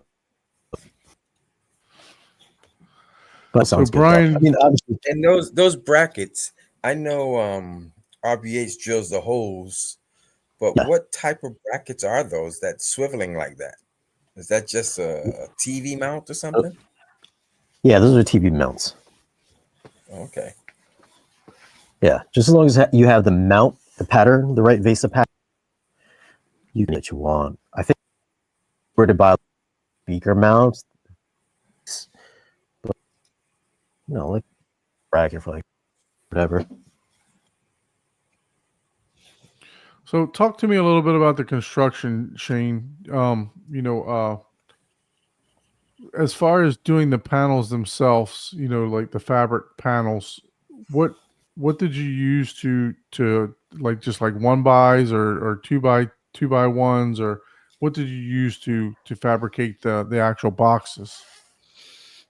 Yeah, so those are by two. I forgot what they're. Like, there's a specific name for it. They're inexpensive. I think it's like for like 15 of them, it cost me, I don't know. And Is it like a just a little furring strip? furring strip. There you go. That's what it's called. So Yeah. those are just furring strips. The only negative is finding that you let the strips dry, because I do have one panel here that has now warped. So instead of straight, it's got like on the corners, it's like that now. So I've got to redo that one. That's it. Paul says you have too much waveforming in your theater. That's what's affecting your mic.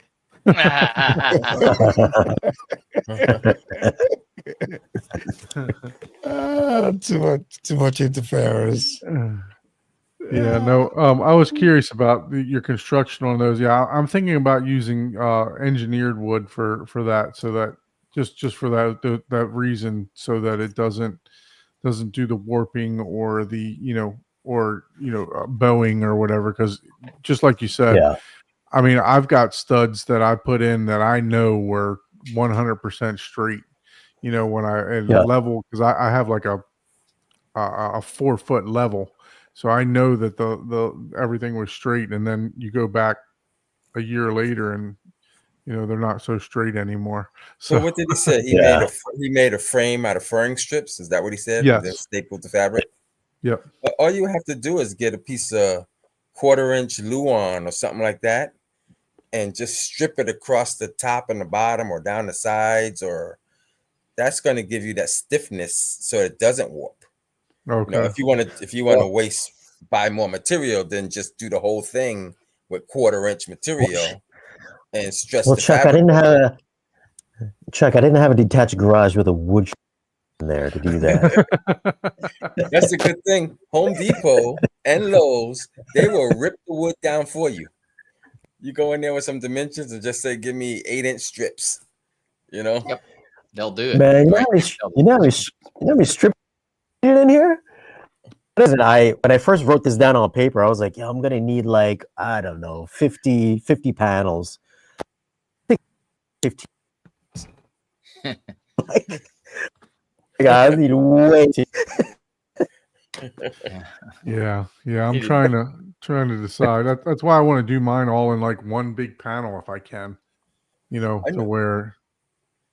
To where it'll remove on and off, and if I'm getting the separate colors and stuff like that, I don't know. It'll be tough to put like a 20-foot panel, but so and as far as mounting it, you just said they were friction fit. So did you have like a ledge that they're sitting on, and then put a piece of wood there, and it just sat on, and then I stacked the other one on top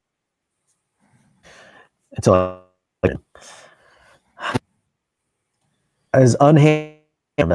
Most of them came out pretty exact to each other, so my measurements were pretty spot on for the most part. If you're doing that friction fit, you can get some I forgot what they call it, but it's a extra strength type of Velcro.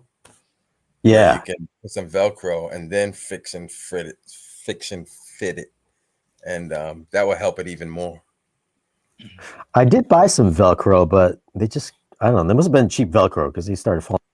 So I was like, they have I forget the word they use. They have a industrial, or there's something like, there's a stronger Velcro that once you put it on there, it's actually hard to get off. It's like it's glued on there. But the key to that is applying the actual Velcro itself to the surfaces. That's what usually people have that fails, because you'll have two pieces of Velcro, but you'll just like do a minimal, instead of doing like a wood glue or something to actually attach the Velcro and stapling the Velcro, you'll just like spray glue it or something, and the whole glue will fall off.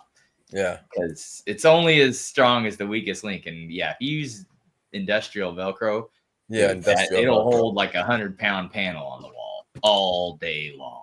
Shoot, Yeah. it'll hold it on the Yeah. ceiling. But That's if the the one Velcro problem itself not in my attached, head. Yeah. Like I did some staples because I did that because it was like there was adhesive on it already. So I did that first, but then when I went to pull the panel, then I some staples, and that didn't. So I was just like, yeah, that's- got Crow is stick And on the most of wall. the time, that industrial stuff is like a couple inches wide. It's not. Yeah. Yeah. It's not like your quarter. It's like 3 inches wide minimum. But that stuff is like, I think I gave the analogy as like, have you ever seen the people where the shows where they throw people against a wall with Velcro suits? Velcro can hold. People are throwing people against walls that are in Velcro Yeah, that's suits. that industrial stuff. So that's You almost got to put a pull tab on there to separate it. Yeah. Yeah. To start it coming off. Yep. Yeah. Yeah, it was a fun project. Though. It only took me 2 months to put. I want to do the fabric panel on the wall because on any the wall, Nick. So that was another reason for putting the beam on the ceiling because I didn't have to go through the attic. I ran the wire in the ceiling, so I the wire through that is behind the panels, so you wire everything up super easy. Yeah. Got new construction. Chuck's going to come down. He's going to give me some ideas. So see how I can do mine. He's gonna tell you how to do stuff, and it's easy for him, and then you're gonna spend like. I'm pretty handy. I know. I know what he's talking about. So or will I talk used about. There's this sheet of stuff. It's like a foil. Sometimes they put it when they doing construction on a block wall. It's like an 1/8 inch thick, but it has a foil back on one side for a radiant barrier or whatever. But I was able to rip that down into 1.5 inch strips. And then I took my fabric and I wrapped one side and stapled it. And I hung it on the wall and I just pulled it. And so all my seams, I don't have any like what do you call it? Those mate strips or whatever. And I'm gonna see if I could show it. Actually, I need to turn on these other lights. The sconces. Where is it? Let me see if I can get your screen You share. just turn the sconce on behind you. Yeah, the one behind. And I can turn the other lights down because then you can see better. So that's probably still too dark. No, we can see it. Or I can but see you it. see that seam right there? Yep. So Right there at the corner. I basically took that 1/4 inch strip and I wrapped the fabric around, and I was able to before I wrapped it, actually, I was able to just staple it up and then take the fabric and pull it across the top, push it to the wall, and then use the molding to hold it tight to the wall. So that molding is that fabric is going behind the molding, but at the top, like I use molding up there in the front too. But anywhere I had a seam, I took the strip, put it behind the fabric, wrapped it. Let it hang down long, stapled it up while it was hanging. Then I pulled it around so you don't see it. And I kind of did that in a bunch of places. Let me see if I find. Now it's kind of dark in here. I can't see now. Let me turn the other light back on. So those of you that don't know our channel, Chuck did a theater tour on our channel pretty early on. I would probably in the first 10 or 15 episodes for the podcast. So if you want to check out his stuff he's got. So this fabric, before I pulled it across, I just, took a push pin, held it even, put a strip on, put the fabric, let it hang across the stud, put the fabric, stapled that thing on, and then I pulled it off the push pin and wrapped it around my framing right here. You can actually see some of the staples I use. Yeah. You can't really see them normally, but when I'm up close and the light shining, you can see them. That's the only staples you can see. You got to There. get you a permanent marker to cover those, Chuck. That's not Yeah, acceptable. I thought that too. But then I said, you can't, nobody sees it. So I was like, okay, nobody noticed it. But yeah, that's kind of, and the same thing on that seam right up there next to that speaker. So it looks like nice seams. And all I used was a staple gun. Yep. Electric staple. You probably use a manual one.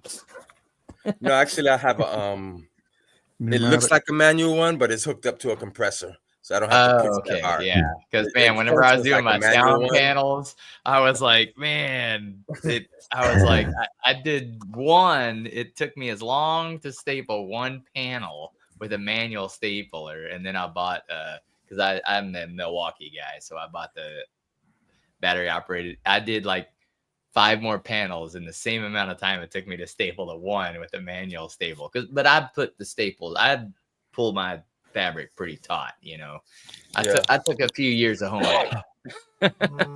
So I had all the seams perfect, and I put staples like every 2 inches, and I was like, good God, this is annoying. And I'm like, damn. Now, Got if the pneumatic. I do in-wall speakers, I'll pull, on wall or whatever. I'm gonna pull everything back down, and I may just redesign the whole theater, because at that point, once I pull it down, I may do my panels a little differently as far as how I did that, and I may just do it totally, because I want to add some lighting like he has, Mm-hmm. Yeah. some of that. Yep. I put my theater together so fast that I wasn't trying to do anything but get it working, So I tore the whole room down, switched everything around from the back to the front. I built these soffits so that I can run all my speaker wire and my electrical, and so I made those are basically chases, and I was able to put my Atmos speakers in those, so I didn't have to cut any holes in my ceiling. They're just in those, because even those soffits, the front has a wall, but the bottom is just fabric with insulation. There's no sheetrock on the bottom side, but except for little spots where my lights and speakers are. Made your homemade bass trap. Yeah, pretty much. But like I said, I would I might take a little more, if I do change everything, I might take a little more time so that I can add some lighting and just do a few more things that I rushed through the first time. Yeah. But I'm in no rush. I'm liking what I got so far. Everybody comes in here and thinks it's amazing, so I don't dare say anything different. Yeah. You don't say, well, I hear you. An old time carpenter told me that, like he says, the problem with, and he would say us carpenters, he says, we'll build something that everybody thinks is fantastic, but then we will be the one to say, yeah, but if you look right here, I scratched this or I did that. So he always told me, just shut up. That's why I never followed in my dad's footsteps, because I'm like, man, I'm way too particular. I'm like, but I did this. I'm like, I'll take 10 times longer than it should to do something, because I have to be perfect. I've changed my ways. I've changed my ways quite a bit. I'm like, okay, I can live with it. No one's gonna see that. No one's gonna see it. I have to keep saying that. No one's gonna notice. So, dude, it was so tough for me to hand the keys over to these guys today to actually do the mudding for me. I was like, you don't know how hard it was for me not to peek my head inside of the door when they're doing the mudding, because I just wanted, I want to do it right. I want to do it the even though they're the experts, right? It's like I've done everything perfectly so far. I don't want to just hand it over and be like, here you go, because those guys will make it look good, but it won't be 100%. The corner might not be 100% packed with mud or something like that, because I'm looking to soundproof the room somewhat too, right? So I'm hoping that they pack the corners tight and everything If you're else like relying that. on mud to do your soundproofing, you don't have soundproof. I'll tell you that right now. I don't care how much sound. I don't care Well, how I much. mean, mud not all the joints, fit 100%. You know what I'm Yeah. saying? Because it's sometimes you do have to. Eighth an inch is perfect when it comes to construction. I mean, that's Yeah. perfect. Yeah. If you're within an eighth of an inch, that's perfect. Oh yeah, yeah. Yeah. And there's Yeah. no such thing as a 90-degree corner. Nope. Only on paper. Yeah. That's In it. my CAD drawing, though, it shows it. But what people don't realize is when you're taping, you have a 90-degree corner. First of all, the studs are all crooked anyway. But Yeah. besides that, you got a 90-degree corner with your drywall. Once you put that tape on there and you start mudding and trying to feather it out, you've changed the corner. It's no longer 90 because it's thicker in the corner and feathered out, Mhm. So just by mere way construction works, you can't get a 90-degree corner. Same thing with in the middle of the drywall. You put a piece of tape to cover that joint, and then you put 3 layers of mud, and you keep feathering it, and you feather it so that it looks flat. Otherwise, it just looks like a hump. After Unless you paint do it, a level it's like a 5, big then hump. you can get it all level. Yeah, that means You got to mud the whole coating the wall. whole means you wall mudded- from one yeah, end to the other. exactly. That's But insane. even then, Don't nobody got time for you got that. a knife.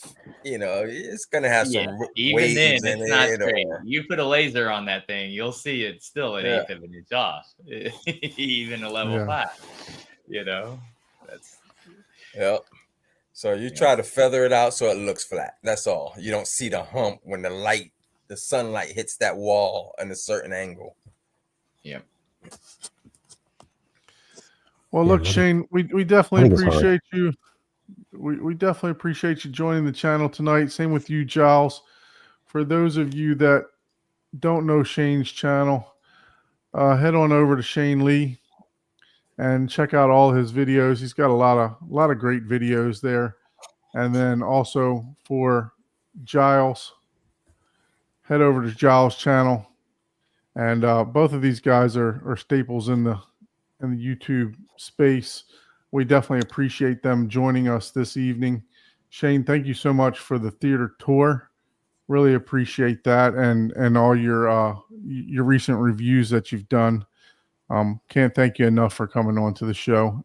If you guys would like to be a guest on the show, we do not care what type of theater you have. You can just have a 2-channel system. You can have a $100,000 system. You can have a $5,000 system, whatever but we would love to have you on the show to showcase what you enjoy every day in your theater. So if you'd like to be a guest on the show, send us an email to hometheaterhublive@gmail.com. It's on the banner down below.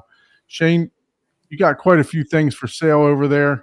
You got some Macintosh. You got a Valerian projector.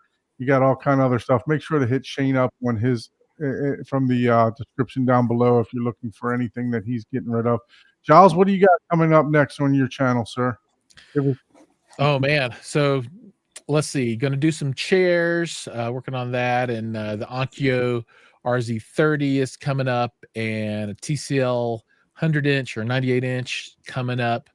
I'm going to do a series of videos around Rune and 2-channel world, and building a Rune server, and a little PC review, and some other endpoints for Rune reviews on that stuff. Oh man, what else is going on? I've still got to do the SVS Ultra Evolution Pinnacles.